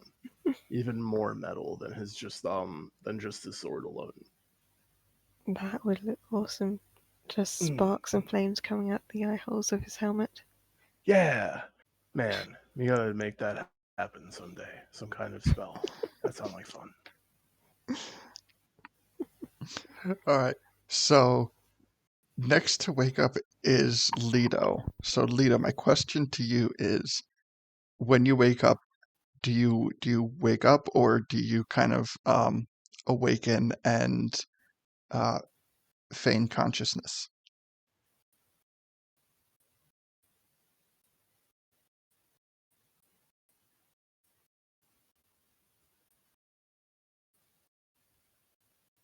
I don't think your mic's not coming through. No, I do wake up. Mhm. I don't say anything. I'm trying not to make eye contact with anybody and just start messing with my equipment. Okay. So um, that happens. Um, and then and Gully's the last to awaken, and Gully, as you awake, you can see that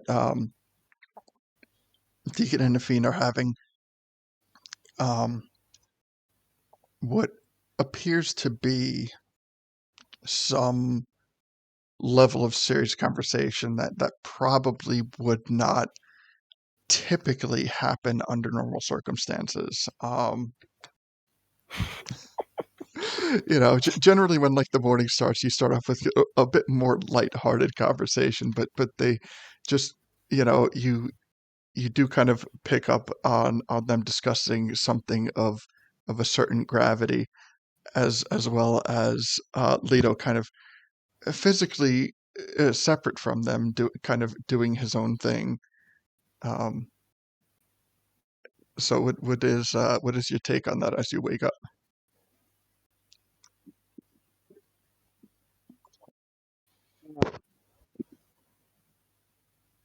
When Gully wakes up, he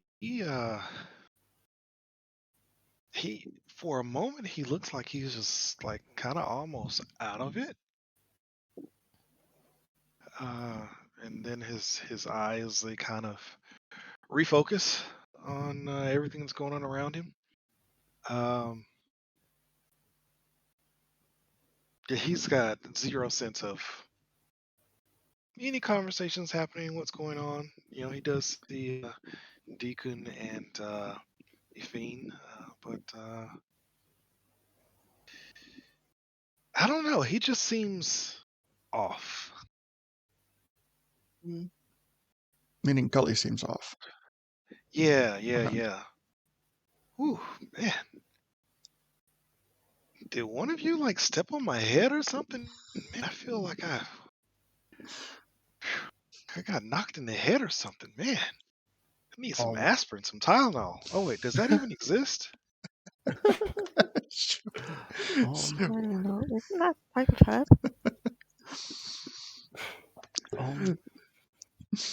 Deacon kind of glances over at Gully. You see that there's been some like little snacks left in front of you, Gully, but he kind of nods at Afine and like scampers over to you. Are you okay, Gully? What happened? Did you fall off of Chimkin or something? Sorry. No, I don't know. I just feel a little different. I don't know. I can't really explain it. I mean, it's probably nothing.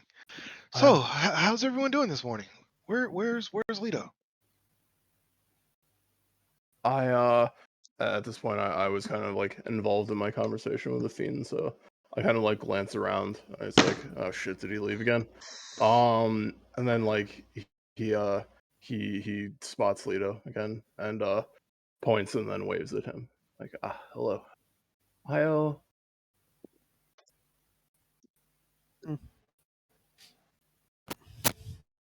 And just goes back to doing what he was doing.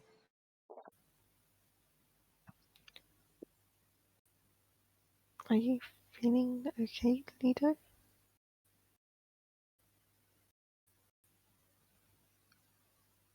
He just sits there, just gives you a nice little handshake. Still won't make eye contact with anybody.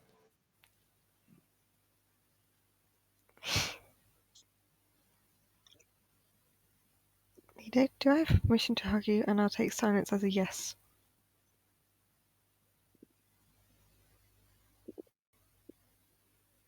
Okay. Okay, Lido's getting hugged.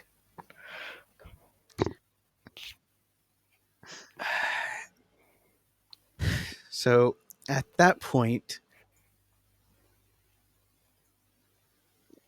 Lido would break down into tears. Oh, you're getting hugged even harder.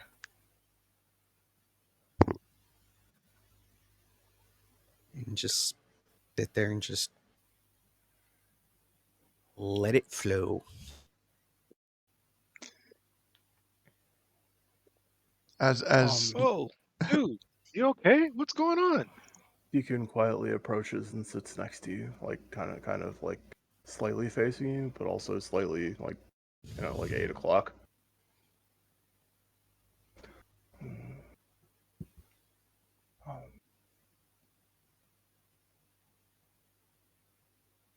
I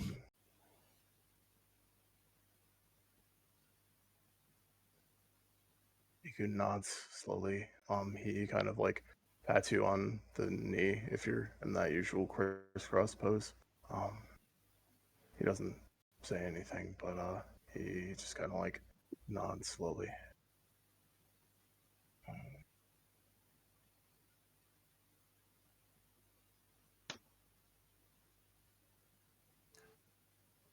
So some time will go by and Lido will stop, just kind of wipe his eyes,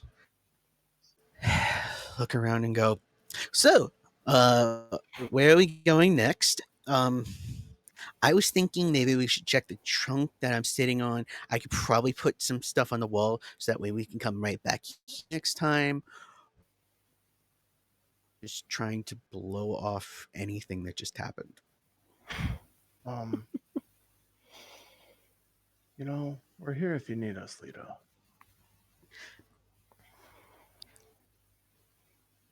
If there's anything I can do, I hope you know that whatever happened, I'd never hold anything against you. Not now, not ever, Leto. I think you did what was right. Leto will just get up actually now and walk out of the cave because he can't deal with that.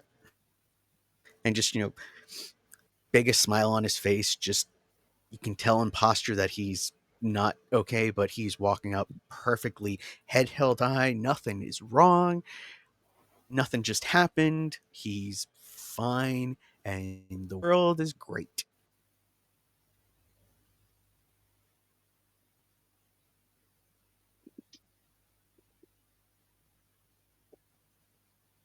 Right. Okay.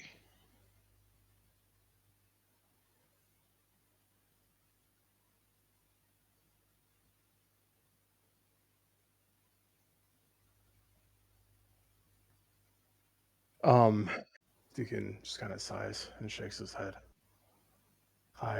He looks between Gully and Athene and just kind of quietly says, out of all of us, I think he's been through the most. Must be having a hard time. If he can't handle it right now, I guess he can't, but I hope he knows he can open up to us sometime soon.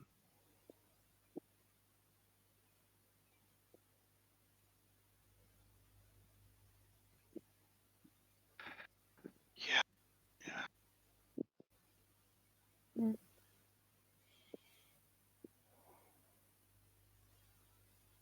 He's a tough cookie. I guess whatever's going on with him, he'll work it out.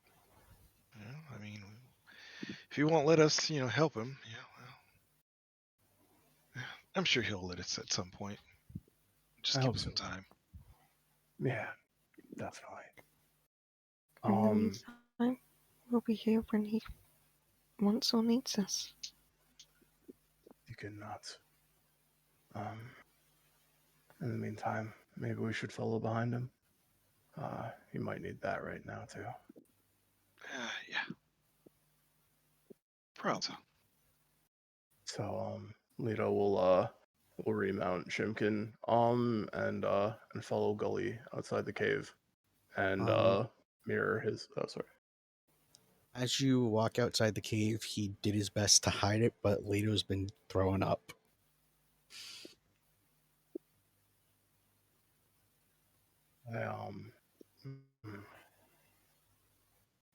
Just like to the left, out of the way of eyesight. Just if you listened really close, you could probably heard it, but he's just off the side.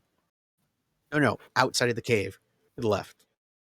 Yeah, not in the cave. That would. Yeah, no, he's outside.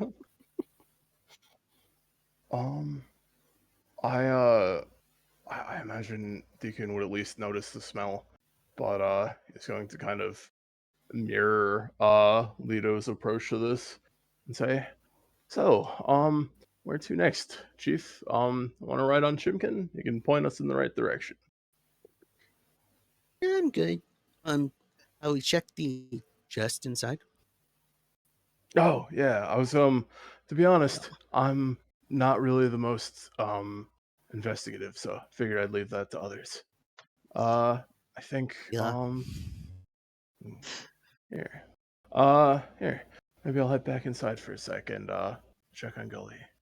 I think Deacon looks thoughtful. Deacon leans down his whispers to Leto. Is he the smartest of us? I don't know. To be honest, I actually might be. That's true. I believe that. You do usually know what to do. Maybe you I'm take a wise look at behind it my then. ears. Absolutely.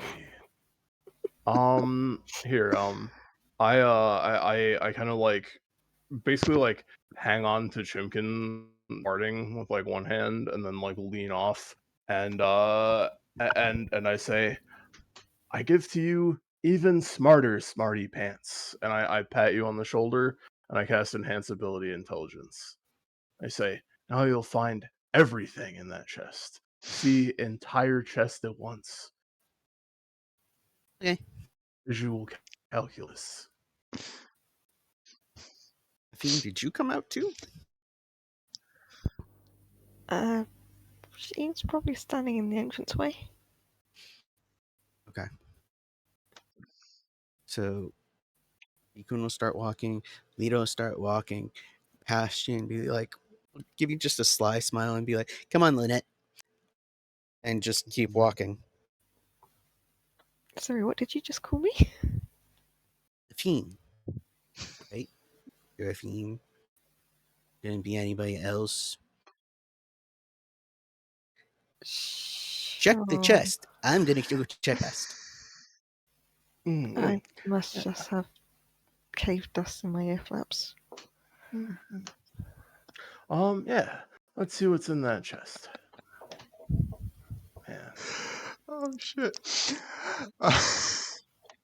Okay, so given that it is a confined area, like the contents of the chest are in a confined area, and there's not a lot of, like, everything is in front of you, I'm not going to make you make an investigation check on it. But Okay.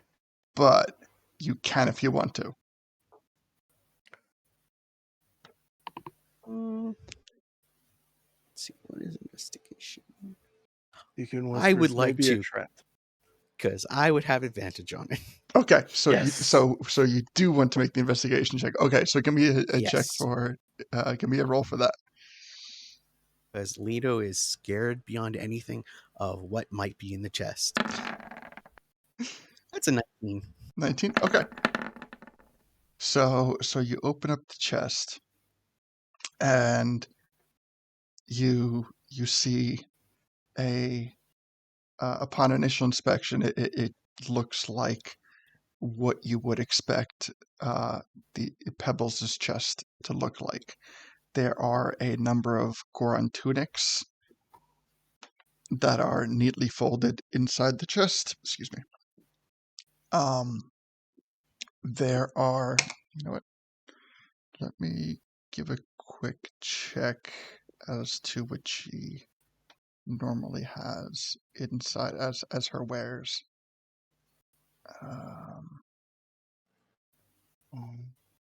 If it helps, Mhm. Lito does have her ledger still. Oh yeah. Still got the ledger. He took one of the tunics, and Athene actually has it now. Actually, so does Gully. I gave them both. Oh, Gully was there. Yeah. Okay. So he has the ledger, and he can start opening it just to make sure everything is there besides the stuff that he took. Okay. So as you cross-reference, what's up? I was just gonna say, ooh, look, Lito, it's full of free stuff. Oh, sorry. So as you open up the chest, you start cross-referencing the ledger with the items, you realize that it does not exactly entirely match up. So, you do notice. So in cross-referencing with the ledger, you're actively taking an inventory of all of its contents. So Yes. what you do find is you do find 6 Goron tunics. You find no red health potions. You find one bomb. You know what? I'm going to circle back to that. You find 3 bundles of 10 arrows. And as I said, one bomb. But the bomb, upon closer inspection, is a fake bomb, and it has a string attached to it that is connected to the bottom of the chest.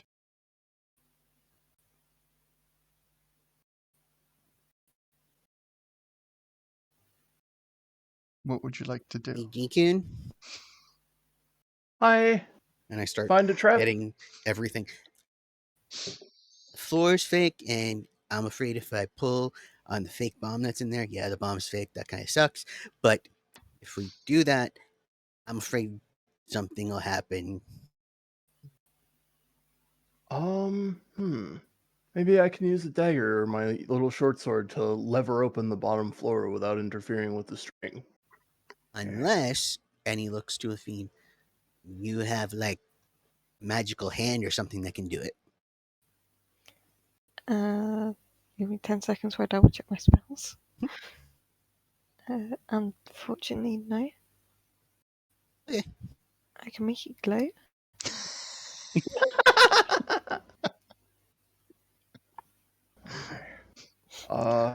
I'll approach the chest and proudly say, reach minimum safe distance.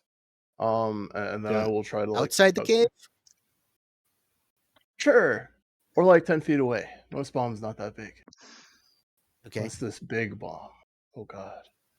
I've heard of those. But yeah, and then I try to like lever open the bottom of the chest with my tiny ego blade. Okay. Like kind of like slicing around the sides to test if there's anything like holding it there, and then like if I can like get a little chip in to one of the sides, I'll like pry it open as best I can. Okay. So Or tend to. so you take your dagger and you kind of wedge it in between like the edge of the box and what now appears to be a false bottom. And Yeah, if I can. eventually you get like a good kind of a good grip with your dagger, and as you begin to kind of pull it up, the string that is attached to the bomb, that is attached to the false bottom of the chest, gets pulled on to the point that like the bomb is you can no longer see the string on the bomb. It has been like sucked into the false bottom, and something, as you start to Gotcha. lift up the false bottom, has pulled the false bottom back down.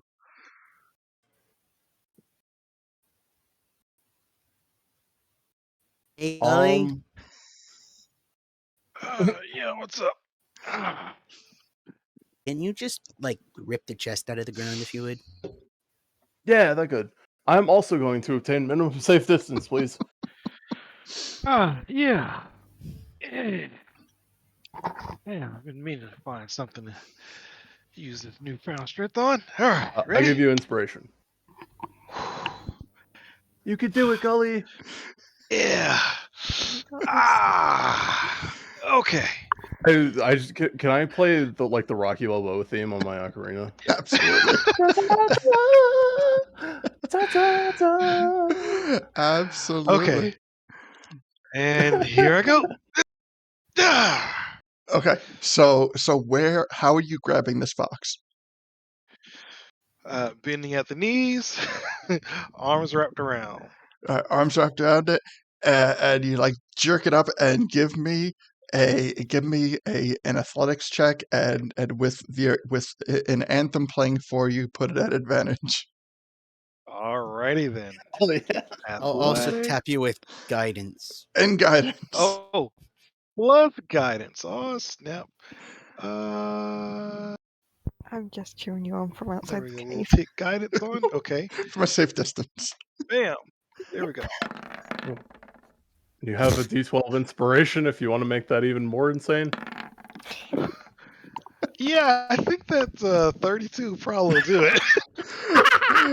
Fair. I mean, Alright. if you really want to get ridiculous My with it and throw God. the inspiration, we can, but I No, think that fair, should do fair. it. Yeah. God, the chest never saw it coming. So you wrap your arms around the chest, and with all your might and then some, you yank it up, and as you yank it up, I literally imagined Gully doing the thing where he just holds it above his head like he's just obtained the chest as an item. Sorry. Do-do-do-do. so as you do this, the four walls of the chest just collapse in on themselves, and all you see beneath you, in front of you, is now this plank Oh, son of a biscuit. with a fake bomb sitting on it with nothing else. It like if there were any contents in the chest at this point, they would have just gone all over the place. And now what you notice is not only has the rope disappeared and the bomb sitting squarely kind of in the kind of like the upper portion of the box, but it is now being pulled so hard that the wood is starting to divot. Mm. And I will still, whatever your next action is, I will still honor that that athletics check. Oh, wow. Okay. Well, what's actually going to happen is when he crouches down to grab it and rip it up out of the ground, because he thinks it's going to be heavy and need a lot of actual force, he still goes at it the exact same way. Because he does it so forcefully, he actually falls back onto the ground with the strength and force that he was trying to exert to pick this now completely empty chest up or box up. In And yeah, so pieces. he falls backwards on his butt.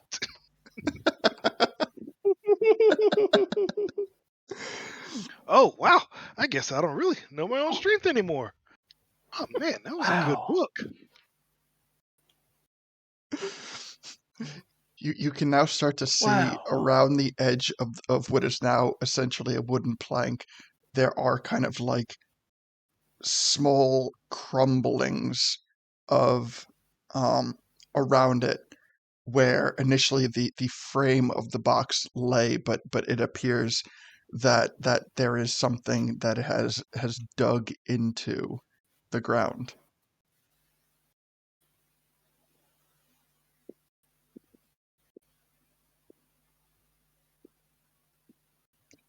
Can I go like just prone on the ground over here to see what it is?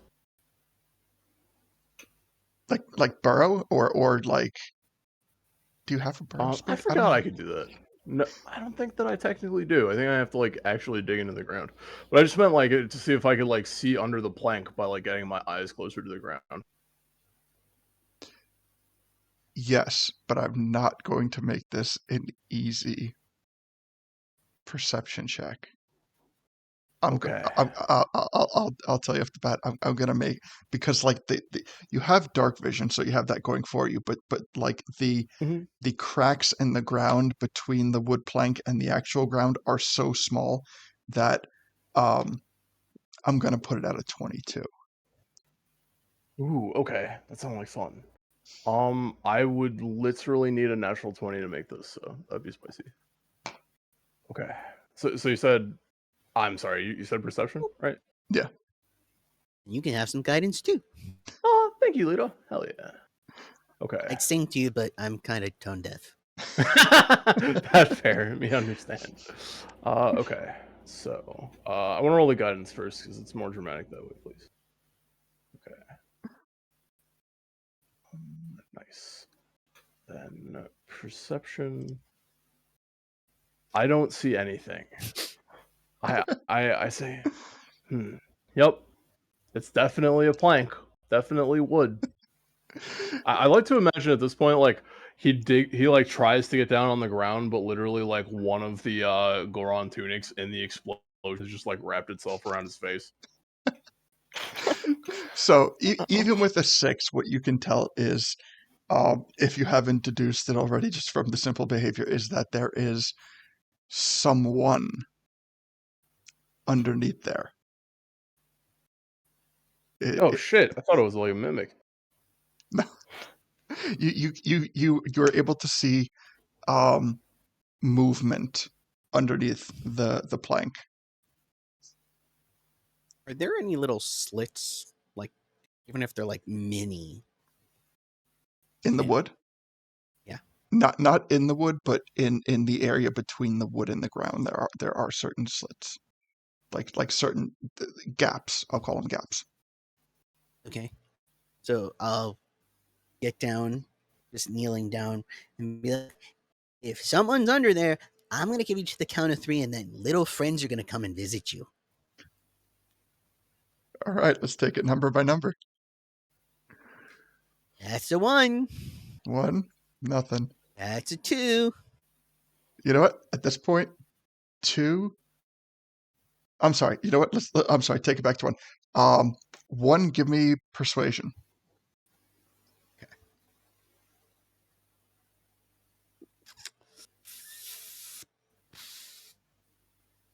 Actually, kind of good at that. Hey, nice. All right. 20. And as you get to 1, you're like, what? And you see a pair of orange fingers kind of reach out from the crack, and it grasps the plank and starts to slide it off ever so subtly.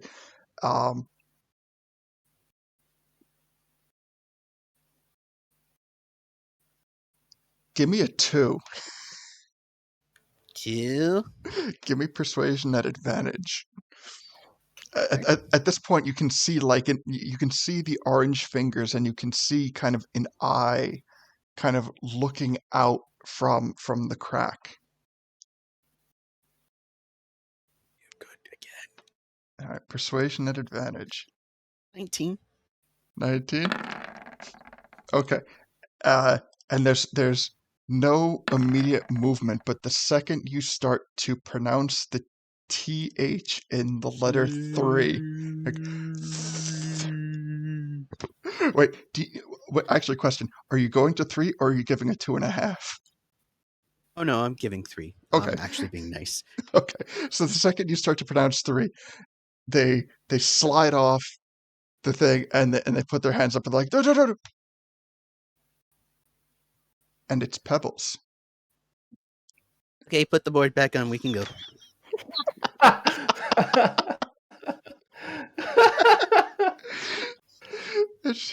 and she's like, don't do it. She sees the lot of you, and her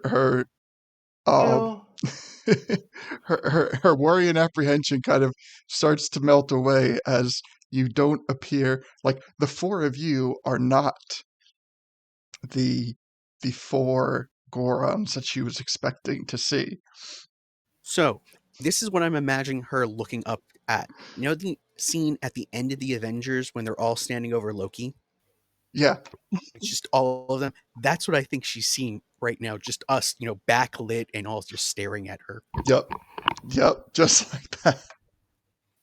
And as she realizes what, like, the arms kind of start to come down, and she looks around at the clean cave, and she has this befuddled look on her face, and starts, but you're not them.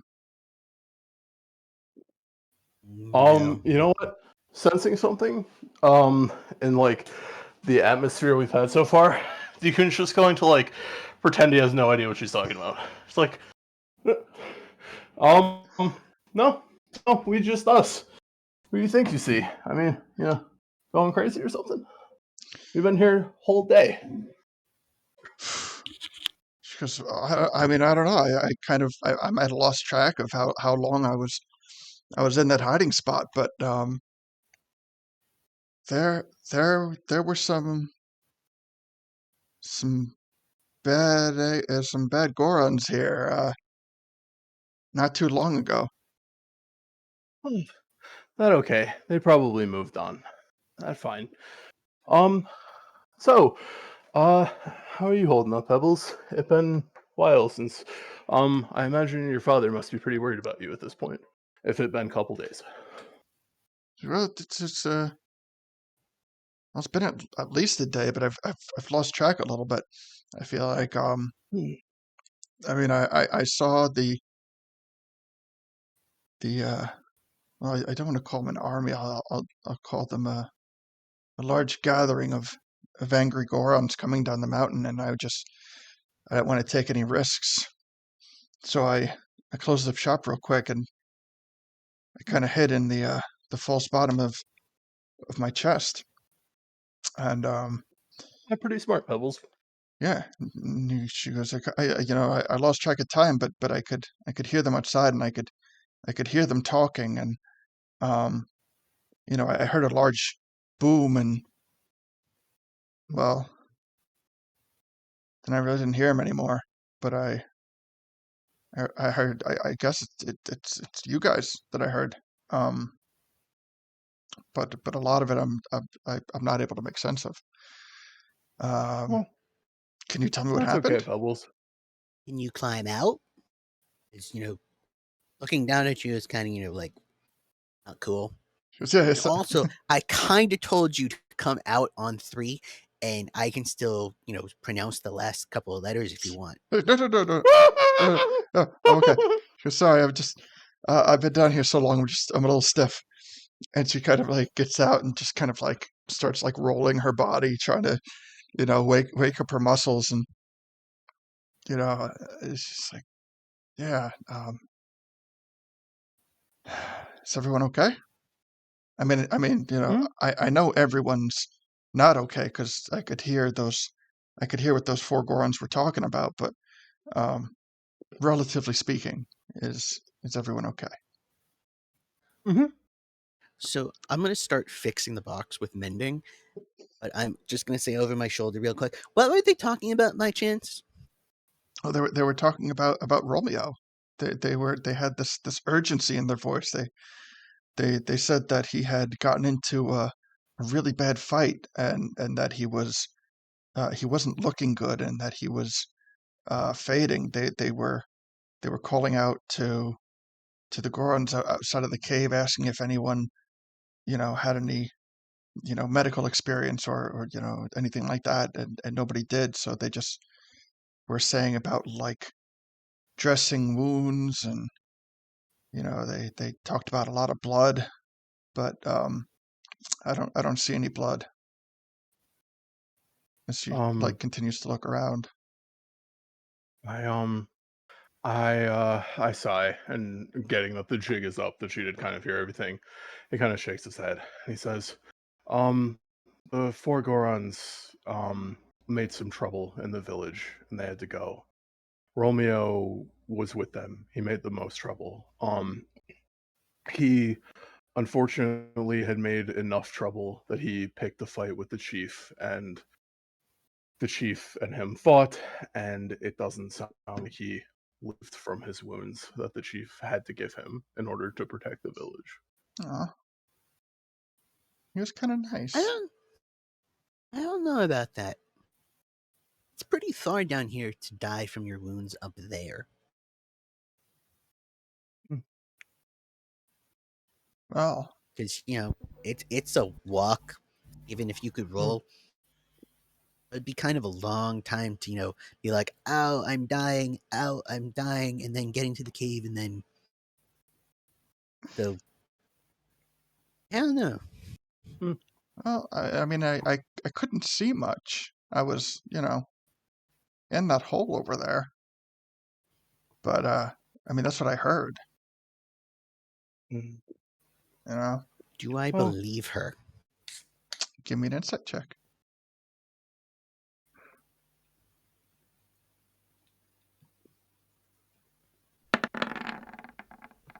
It's only the 19. It's not at advantage. Which wouldn't matter. Would still be an 18. Yeah. So, she absolutely appears to be telling the truth. As you like continue the conversation back and forth, there are key points in the conversation that do kind of match up to things that happened. That if she was indeed underneath that false bottom the entire time, there's no other way that she would have heard these things had she not been there. And she also not being part of any of the spells that were cast, seems to have no soot or anything on her as well. Nice. Well, man, let's see.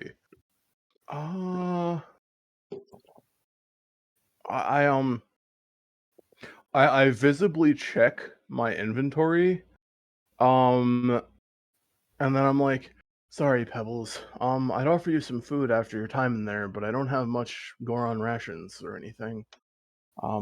Wish I could help you. You must be hungry and stuff. I wanted to, I glance amongst my party and say, if it's okay with you guys, could we head back up to, Goron Village maybe for a bit? I don't know. If that's okay with you guys, I don't know if there's anywhere else you wanted to go first, but I'm good at the moment. Yeah, same. Yeah. So, sorry. As in, wait. As you, before we continue, as you made the gesture about you being worried about her not having food, she also kind of like gestures to the hole where you can see that that there are kind of like chunks of stone taken out of the ground. oh, So she kind of like points to the hole and kind of insinuates that she was surviving, being well fed for the time. gotcha. Deacon smiles at her and gives her a thumbs up. You're very crafty, Pebbles. Got to give yourself credit for that. Thanks.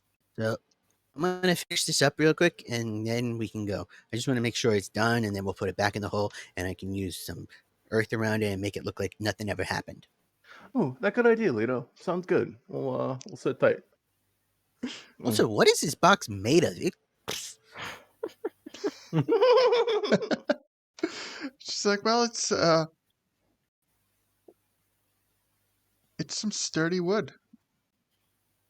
I mean, I'm not really a wood kind of expert, but it's Okay, good wood. where did you get it? My dad.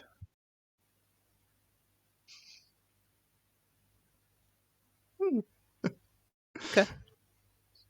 I mean, I'll tell you a story if you want. It's gonna take a couple minutes because this is not that kind of Belly kind of messed it up, but it's fine. I can fix it. She goes, okay. Well, my earliest memory of the box was when I was just a wee little child, and So like 3 or 4 days ago. ha. No, when I was like, and she like, leans. It's like I was like this tall, and I was just a little, old enough that I can remember, and my dad always used it as like a toy chest for me, and yeah, it was always just kind of where I kept my things, and as I got older, and he decided that I was old enough to work, the chest itself, I guess it was a little point of comfort, but I it's always just kind of now been here, and it continues to serve a good purpose in terms of situations like this. Oh, that's cool. I'm glad you put it back together, Lito. So Nice. Yeah, thank you, Lito. Broke a gift your father gave you to make a hole underneath. I gotta tell him that.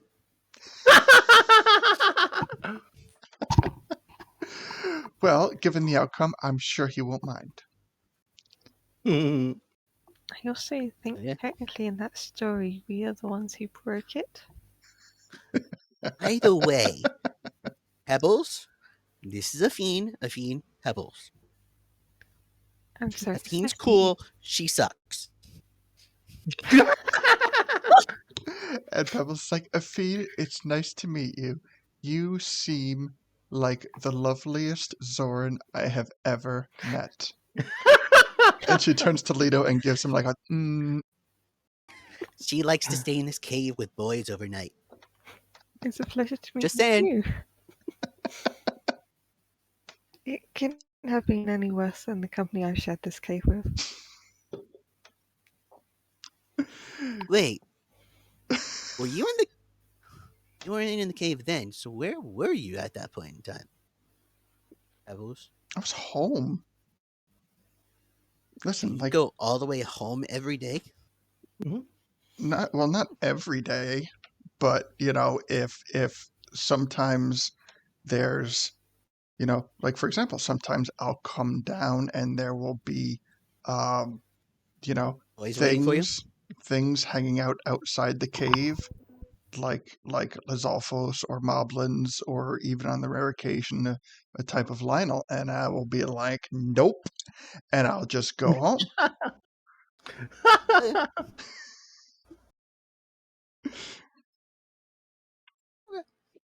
Pebbles, just how old are you?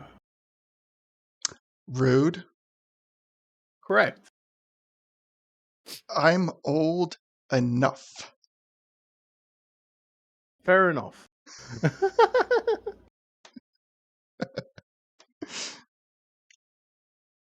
She goes, but sometimes I can't make it home, and that's why I'll sometimes hide in the cave.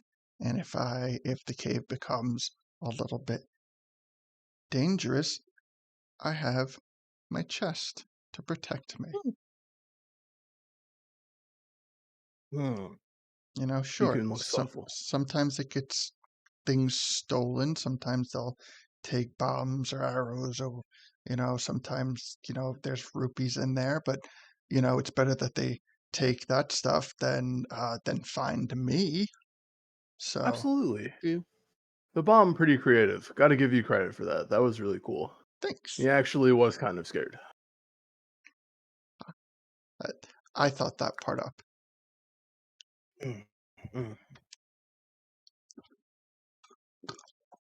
So is the box fixed now?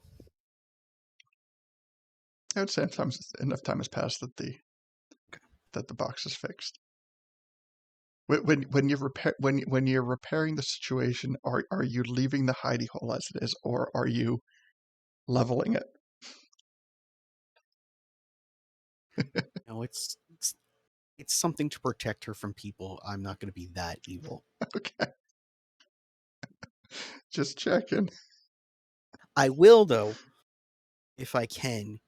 I'm going to pull the bottom out, and around the rope underneath, I'm going to just slowly druidcraft some algae that glows in the dark, so that way she's got a light next time.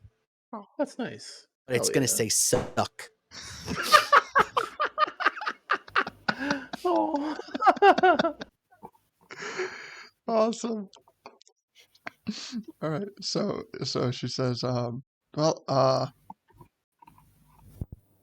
you're going back up? Do you mind if I I mean, I'm capable of traveling, but given the way things have been going lately, I will even admit that there's safety in numbers. Deacon nods, gives a thumbs up. He quickly, climbs onto Chimkin, and then, hanging off, he extends to give her a hand to welcome her onto. By the way, Pebbles, just a quick question. Did you by chance hear the princess's voice during any of that? Like our princess, or like your princess? No.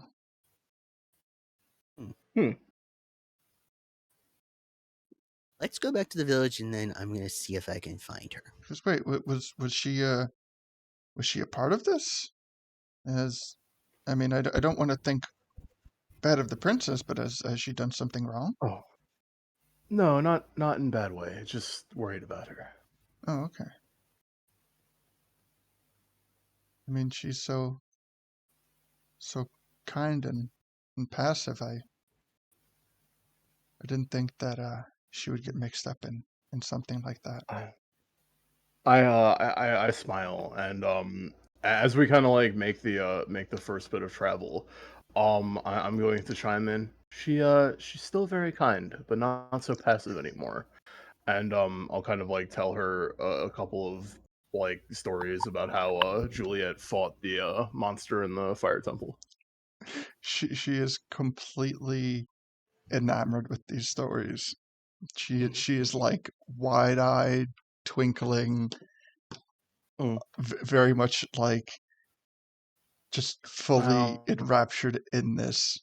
The fact that somebody who would was just kind of viewed upon as like a monarch type figurehead was capable of such a fantastical inspirational story. If I can, I try to like put like a little fairy tale spin on it, where it's like, and then the brave princess crossed the magical invisible bridge. She could cross it because she wasn't afraid and she knew to trust in her teammates. And then, and without fear, she managed to cross the evil lava pit. Like that kind of thing. Do any of you go as far as to explain um how this resulted in the death of Darunia, or how Darunia had any No. involvement with Tico? Okay. No. No. All right. So we're walking it, I assume. Well, Um. I can take at least 2 people if Ikun and Jimkin can hit the other ones. Yeah, that works for me. Okay, I'll do so the strength thing. who wants to go with me? Okay, so the travel buddies will be one lighter person and one heavier person. So the lighter people being Deacon and Afine, and the heavier people being Gully and Pebbles. Right. Okay. So Heavy's over here. So one light and one heavy per traveling group. So I assume Yeah, Deacon will I'll be leave on that up to you Chimkin, guys. which Yep. puts Afine being carried by Leto. So where are Gully and Pebbles going? I'll leave that up to them. Wherever. Tell me where you want to go, and I'll go. It doesn't matter. Leto turns into a giant owl, grabs a fiend gently, and then just picks up Pebbles by the head and starts flying. Perfect. I pat Chimkin and she kind of helps Scully onto her back, and he grins and he says, "So, shame there's no book this time. How else will you entertain yourself, Scully?" And he kind of snickers. We Well, gotta find you new. Oh, sorry. I don't know, but I was writing in the book last night, but what I wrote is Ooh. gone. And Aw. now I've got these. I don't know what they are. Huh? And he shows Deacon. Huh. And you would see that it says prestidigitation is written. Well, not prestidigitation. Oh, geez. It says Maximilian's Earth and Grass. Ooh. You see dancing lights. Oh wow. I am going to be honest with you. Deacon still cannot read. So yeah, but you see these. You don't know what it says, but you see. Deacon, Sorry. You see words written in the book that Yeah, Gully that's says he weird. didn't write. That's really cool. Ghost book? That's kind of fun. I don't know. Do It's you know how they weird. I go? haven't figured this out yet. I don't know. Maybe I'll Deacon, talk to Lito about it later. give me an Arcana check, Deacon. Okay. Hey, natural 20. Holy shit. Okay. That makes me really happy, actually. You do not know like the words as they are written, but you recognize that these are spells. Mm. I chime that out. And I say, that looks magical, Gully. Maybe if you read them really closely, if you focus and stuff, you can cast those spells. I've heard of those before a little bit. I had a friend who actually used to use Maximilians, I believe. And yeah, Maximilian, that close to Mordenkainen. So yeah, maybe if you read them real close, Gully, you could try to, fluff up a little magic there. Even like, boost things up. He points to the I don't know if it's like it might be either spell, but he points to one of them and he says, "This earth and grass spell can even hold people down, so you can punch on them even harder. It worked really good." Oh, that's great. That really cool, Okay. Gully. Nice to see Okay, you. I need to spend time with this. Okay. He grins. He knew you, smartest person out of all of us. Ha! No, I think that's still Leto, but thank you. He grins. Oh wait, we should get going. Oh, I literally, as he looks over the edge, he just sees Chimkin like flying like 100 feet in the air. Nice. All right. So doing the 2 hour travel, I'm going to have Deacon and Leto roll for instances. But given the height that you are currently traveling, I would say that you are traveling above anything that would get you caught in a landslide. Thank you. If you roll for it, you'll witness it, though. Hey, double 11. Nice. Yeah. All right. So we need to roll twice or just once? No, that's 7, and you just find the same instance. So as you're traveling, kind of like above everything, you notice that there are just coming up the mountain. You witness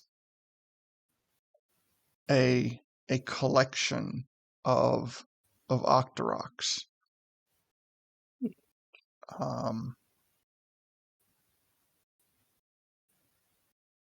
You know what? I'll word it this way.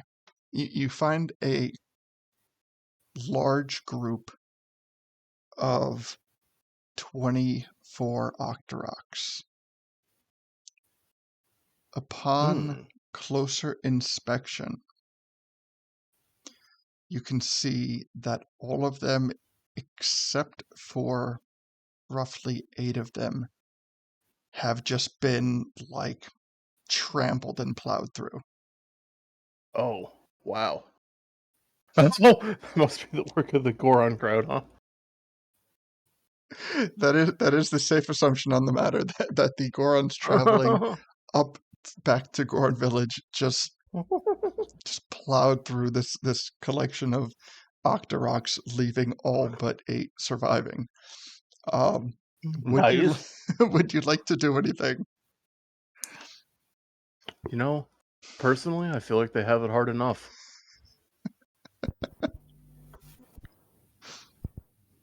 I just kind of screech at Afine, kind of like pointing since I can't talk. Oh, they look like they've had a rough time. Maybe we should not ruin their day even more. All right, so leaving the Octoroks where they stay. Within 2 hours' time, you make your way back to Goron Village. At this point, even more of the village has begun to settle down. Much of the debris has been, the damaged debris has kind of been like swept up, and you can see that they're kind of like situated in piles. One of the things that you kind of notice as you are making your way up the mountainside, something you don't necessarily connect until you get to the village, is that you can, as you're traveling up, you periodically see a number of Gorons coming down the mountainside carrying what appear to be like just really,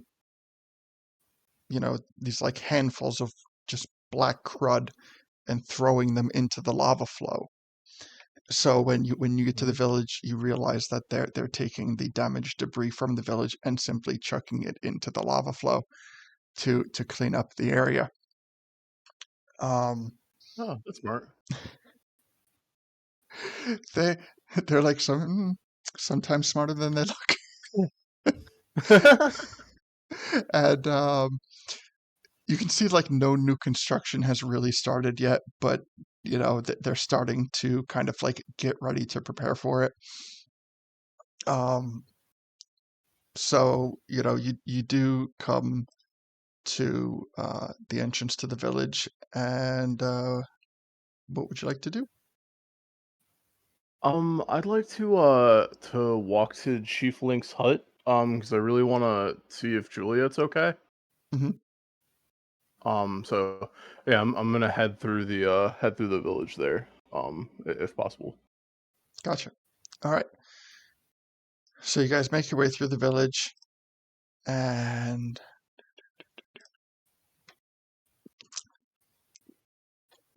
there's no guards standing, but at the entranceway to Chief Link's hut. Even the guards themselves have kind of started to take an interest in cleaning up the village. Mhm. So you can freely walk through to Chief Link's hut, and as you approach, you can hear conversation.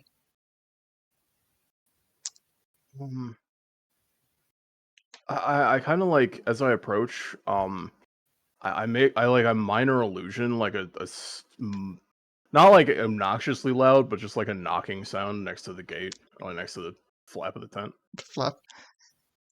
They have flap Yeah. flap jokes here because they don't have doors. Nice. So you knock on the flap, and the conversation just ends abruptly, and you hear Princess Juliet's voice in a puzzled tone call out, "Come in." I enter the tent at that point.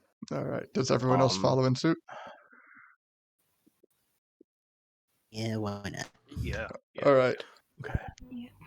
So you come into the tent, I, and you can see simply present are both Princess Juliet and Chief Link. Deacon breathes like a visible sigh of relief as he sees Juliet. And he kind of like, we were about to start looking for you, Juliet. And he like he waves slightly to Chief Link as like a greeting, not to like ignore him completely. You know what I mean? Yeah. And then he says, I hope you guys are doing safely and well overnight. I know that must have been quite something yesterday, and I hope you guys got some measure of rest. I wanted to ask how the rebuilding has been going so far. If you have any ideas for how things might be improved, just before we potentially move on or anything. And also, Juliet, we kind of lost track of you last night. Are you safe? Did anything happen? We were really worried about you, to be honest. I mean, we know you hold your own well, but like it kind of disappeared at one point. Worrisome. And she kind of like scratches the back of her head, and um, just the slightest bit of potential embarrassment. And she goes, "Yeah, I guess I did kind of disappear on you guys. Sorry about that. Well, when we got back to the village, I was just, immediately so overcome when I saw, the suffering of my Gorons, that I just kind of, not like ran off outside the village. I never actually left the village. I had to. had to be with my Gorons. I had to make sure they were okay.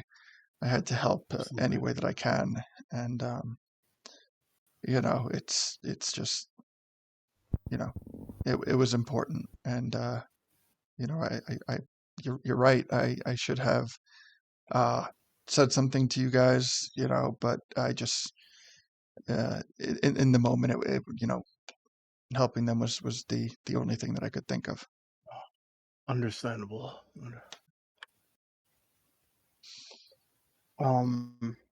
I understand, but we just wanted to make sure you were okay. It very important that that you guys are safe. I mean, both of you, but it's just I'm glad you were there for your people. I know that in times like this, you are both the most necessary people of this village. I mean, that goes without saying, but I know that that they'd be happy to see you, and I'm sure that was a very reassuring thing. So I understand you're doing the best that you can. You did the right thing, of course. Um, Yeah, it was a rough night. We put a lot behind us, mm, mm. and she kind of gives like a reassuring nod of intent to you guys to kind of signal that she's not simply talking about getting through the night. You get the impression that the events that everyone that your party, that the Gorons, that her and her father have endured, have given her some much needed clarity in moving forward. Nice. I look between them, and he seems a bit sheepish at first, but he does ask, did you two discuss the events of the fire temple yet?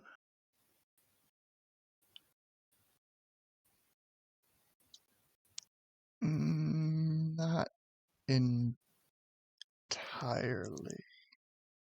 And this piques the chief's attention. Do you mind if I tell this story with you, Juliet? I know your story, but it I think it's worth um I think you should tell him because there's a lot of important things to do with that adventure we had. Sorry, I know this puts you on the spot, and I know you're probably worried about other things, but I think this is a thing to be reassured by, especially with how things were at the end. It's what he would want for you And to know.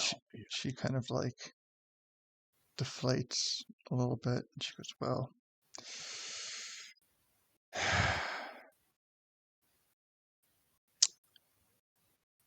I guess there, as she turns to Chief Link,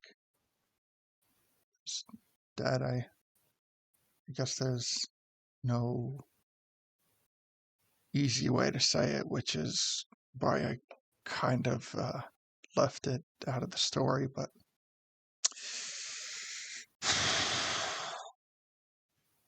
I met Grandpa.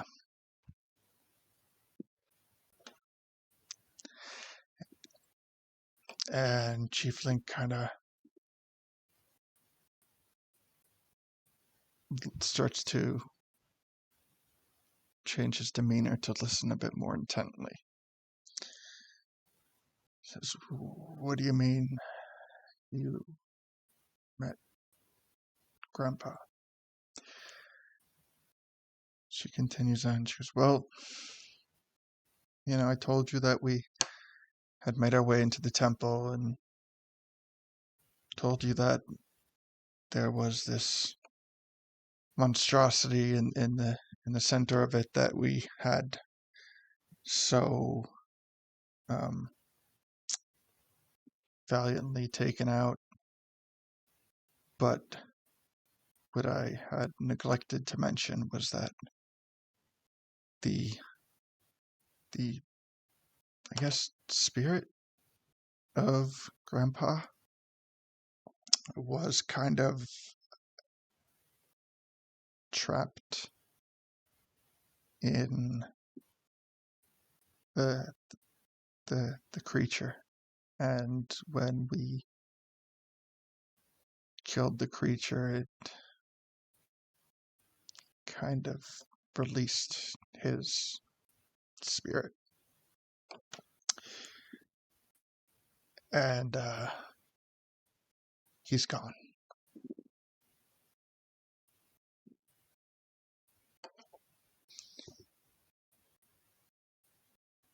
And this silence just kind of fills the tent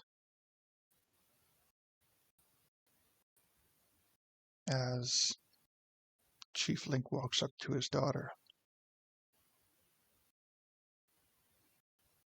His size towering over her. Lets out a rather large sigh and embraces his daughter.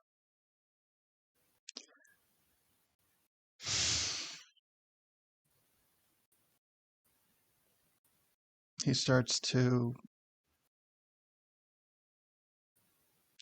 kind of caress the back of her head with his hand and reassures her that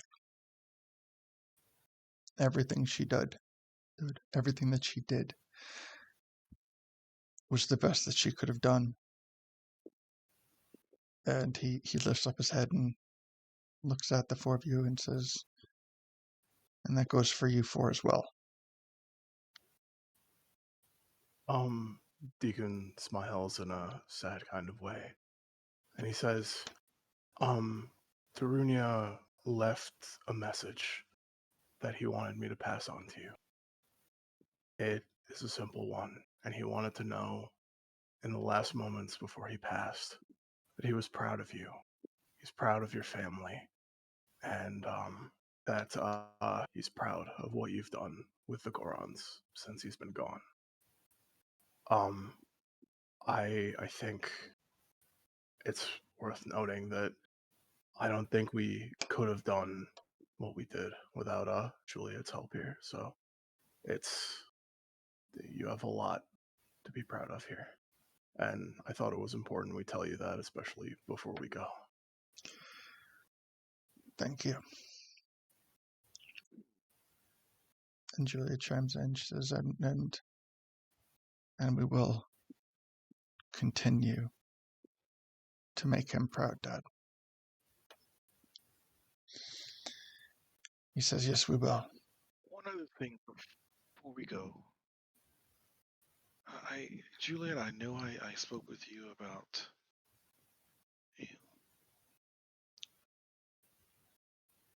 sage of the temple and what it means, what it is. I think maybe you should take up the mantle. Keep it in the family.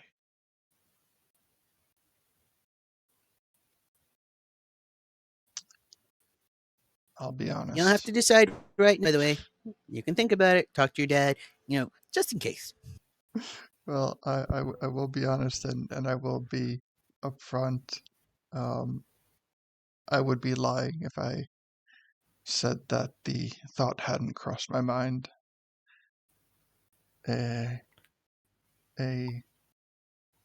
Being a sage for my people would be a very noble and noteworthy commitment. But I can't think of anyone better than you. I mean, aside from perhaps your father, but yes, I think You- you'd be perfect. what You was... also don't have to if you don't want to. I understand and I appreciate all advisement on the topic, but ultimately my grandfather's path is his own path, and I recognize that one of the mistakes that I have continuously made in the past is doing what I felt was expected of me. Doing what was expected of me was often mistaken as the right thing, and given everything that I have gone through, I feel that I have to blaze my own trail, and in doing so, I recognize that there may be a better fit for the sage of the Fire Temple than myself. I do believe I am a good Goron. I do not know if my intentions are quite suited for such a selfless position. And I also know that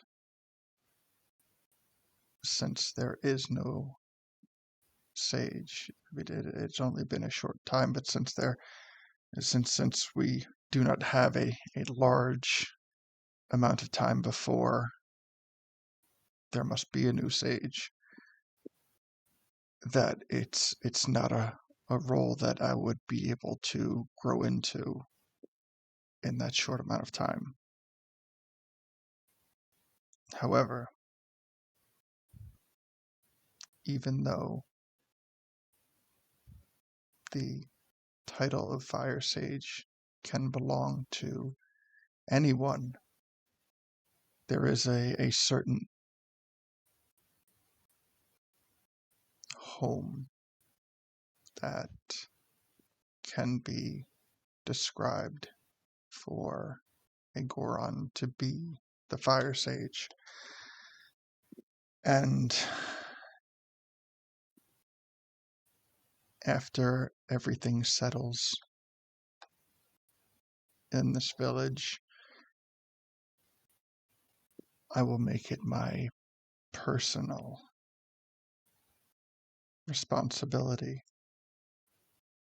to find someone who does not need to grow into this noble, selfless position.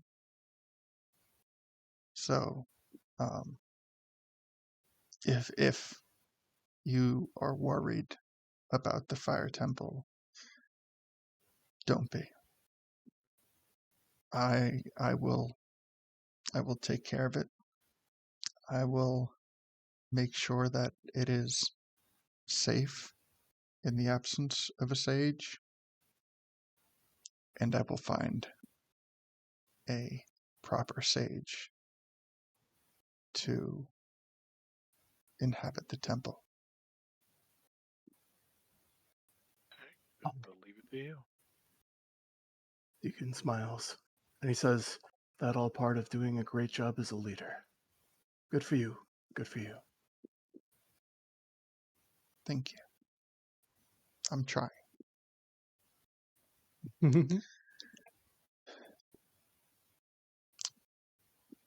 So,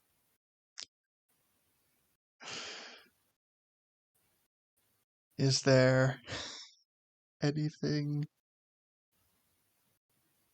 that I can do to help you process everything that has gone on? I understand that in the past, historically, my Gorons have been a strong, willful, warfaring people, and I feel that maybe from your point of view, these experiences may have had different kind of impact. I know that it appears that we are in a bad way, and I appreciate the concern. You have done wonders for us here, and we will forever be indebted to you. But we will bounce back, and we will bounce back stronger than we were before. And that, again, that is in no small part to what the four of you have contributed to us in your time here.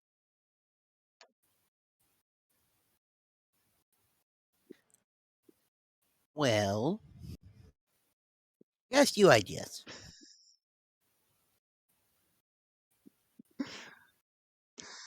No more ideas. Our ideas have wreaked enough havoc and turmoil. Let us not impart any more ideas and let them grow from here. Fine. I've got 3 questions. Yes. First, have you found Screwball? You know, he was running his shop while you were gone. Oh, we were gone. Oh, the guard. Oh no, the one that was running Romeo's shop. Yeah. Well, he was a guard that Romeo was working with, and he kind of like demoted him unofficially to running the shop because he considered him to be such a screwball.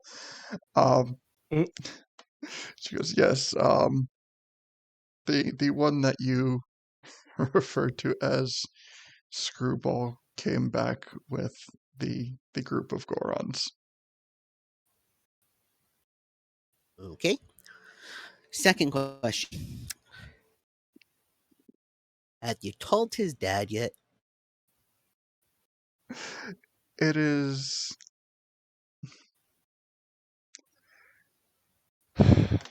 Well, in one respect,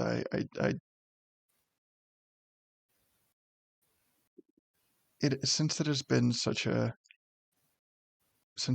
fresh wound to the Gorons, what has happened, I feel that it's best to let things settle before we speak to Romeo's father. He is for everything that Romeo was. He was still a son, and it's not even my place to take that away from somebody. Okay.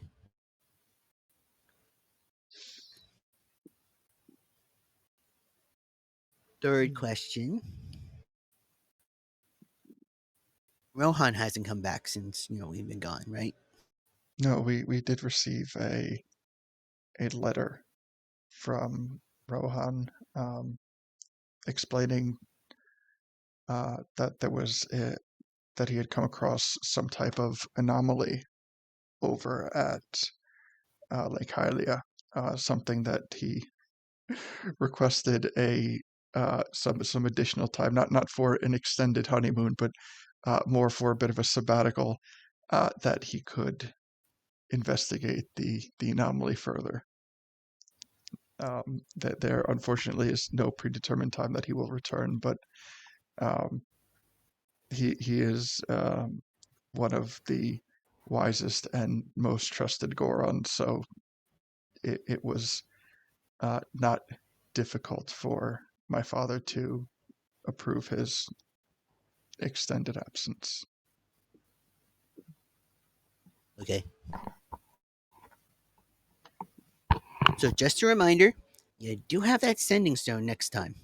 If you need us, you can totally contact me and then we can come back sooner. Just a reminder. And Juliet, your father has this, so that way if you need to get us, you can come back and we can do that too. Other than that, good luck. I'm going to go do something real quick. I walk out. I ask, so I have a spell that lets me teleport to places, Mhm. but as there's been some issues with the inn, I was wondering if I could have something to teleport me to around this tent, if that would be okay with you.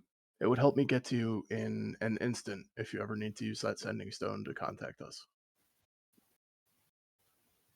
It doesn't have to be something from inside, but maybe something from around the area, like a pike or something, if you have anything like that outside. So is that what you say to her, like a pike or something? Yeah. She goes, well, I mean, because I can't imagine you'd want to carry around a pike just for the occasional opportunity for teleportation. That's true. But maybe like a piton from a tent, or a python, I don't know how to pronounce that word. Like a, something like nail it to the ground or some rope or something. Well, she goes, how about this?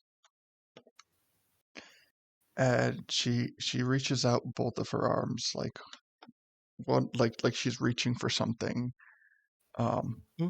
off of her wrist. And she removes a bracelet. And as you look at the bracelet, it seems to be made of, upon first inspection, it's a blue stone bracelet.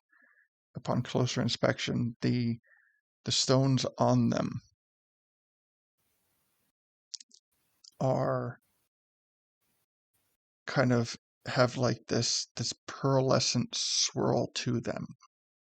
Like the as you hold them still, the stones are actively swirling. And at the front of not really a front because it's a bracelet, but one of the stones themselves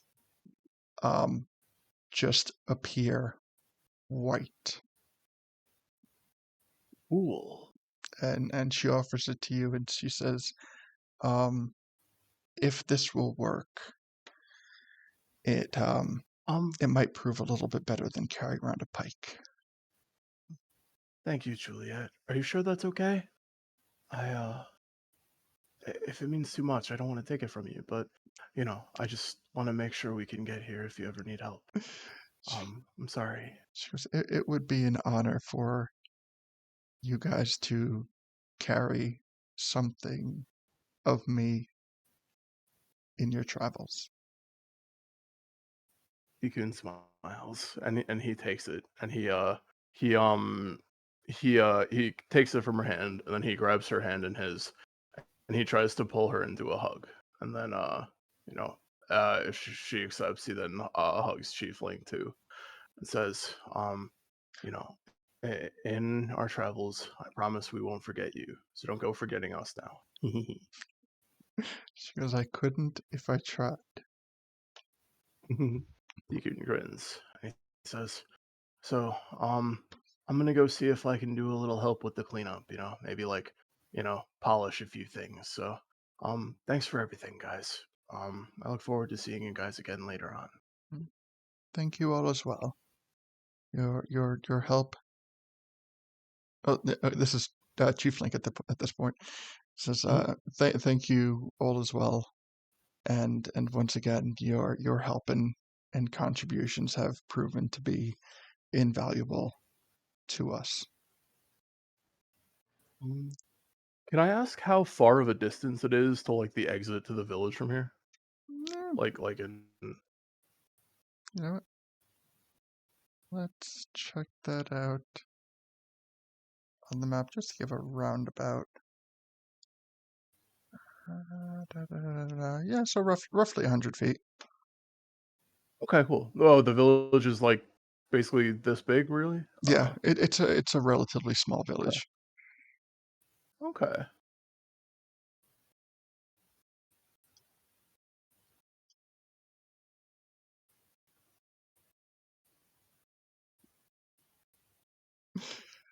So Right.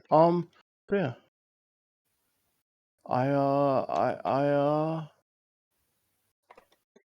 Yeah. I smile and I thank them again, and I make for the exit.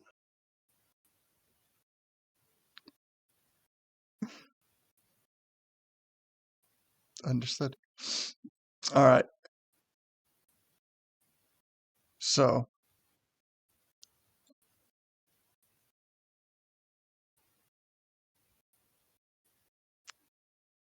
okay. So as the party actually is there anything else anybody would like to do before leaving the village? I have one quick thing. Mm-hmm. That's right. So I'm sorry, you had left the Lito's tent. Yeah. it's okay. Lito's actually waiting outside because he likes an audience whenever he does something cool. So he's just standing out there with his little scythe in his hands, rolling it back and forth, going, "I'm waiting. This is gonna be cool." All right. So everyone starts. You see everyone exit the tent, or the rest of your party exits the tent. And once you So, have them, what do you do? Does anybody here, by chance, know Sylvan or Elvish? I do, but I just wanted to see if you guys do too. Nope, nothing like that. Technically, I think I can know any language.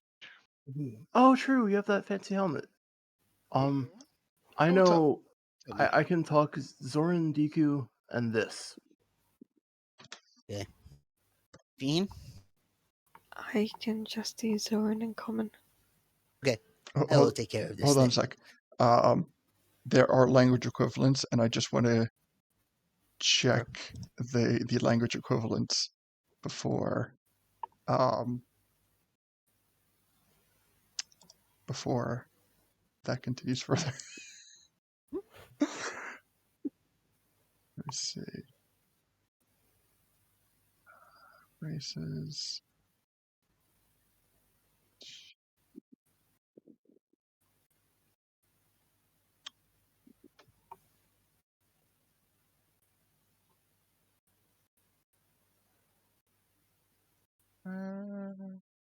Those classes. Oh, backgrounds and languages. Here we go.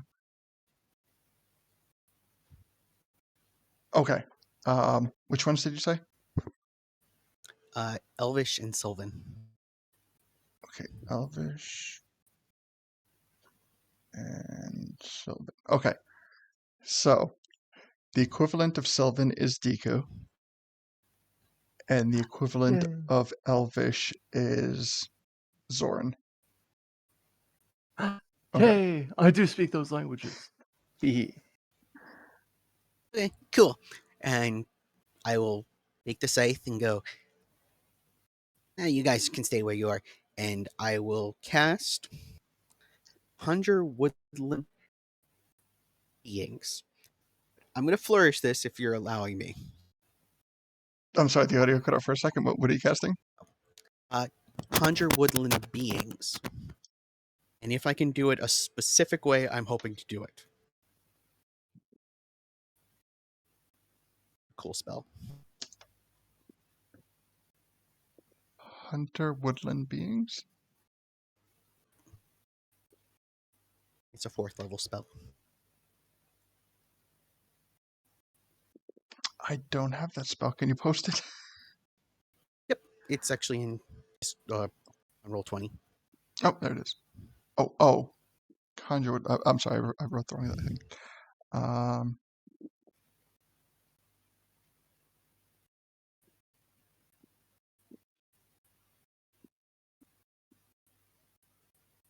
Okay. What is the CP? They're going to be 1s, but they're just going to be able to help around the town. But I just wanted to flourish and bring them out real quick. Okay. Yeah. No. All right. No problem. Okay, so Lito will go, I'm going to have 2 friends, and they're going to help with the village. So check this out. And Lito will literally put his arm out with the scythe and just cut a nice little gap into basically nothing. and out will walk 2 dryads, 1 red and 1 green.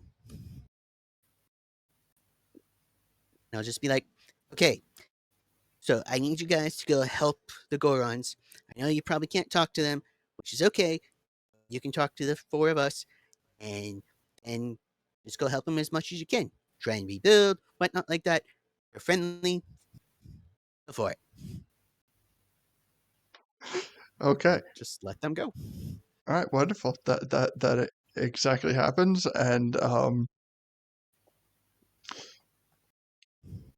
I would say that the presence of the beings kind of like might initially startle a few of the Gorons, but once they kind of figure out relatively quickly that that these creatures are here to help, at this point they're just happy to take whatever help that they can get. So, so is there anything else that anybody wants to do before leaving the village?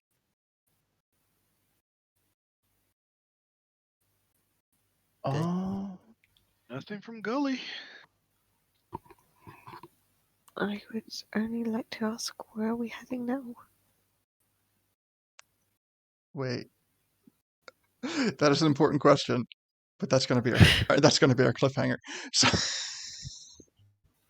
so as our party starts to make their way out towards the outskirts of Guard Village, and they kind of start walking together, the party starts to realize that as they walk at their feet, this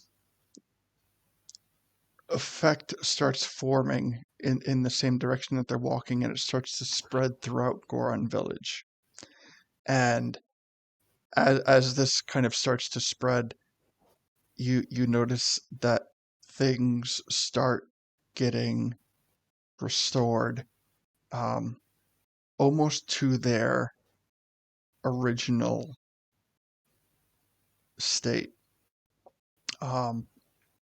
If you look a little closer, you will see that things don't quite necessarily add up, like the tents that reform, aren't, especially in like the living quarters, aren't necessarily a lot. There's a lot more than there were. And if you look over in like the business section, the area where Romeo's tent was does not reform. um, but the tent, the hostile tent does, and you know the ground itself seems to become free of any of that like micro uh, burnt debris that was not able to be kind of scooped up. And by the time you make it to like the edge of the town, and you look back, you see this restorative effect that has taken a foothold in the village. And let me give a quick check. Yeah. So you almost give like that one last look like they do in like, you know, a 1980s Judd Apatow movie where they just like look over their shoulders and see how everything is amazing. And then you look back towards the Trail of Death Mountain, and you continue on to your next destination. And that is where we'll cut it for tonight. So,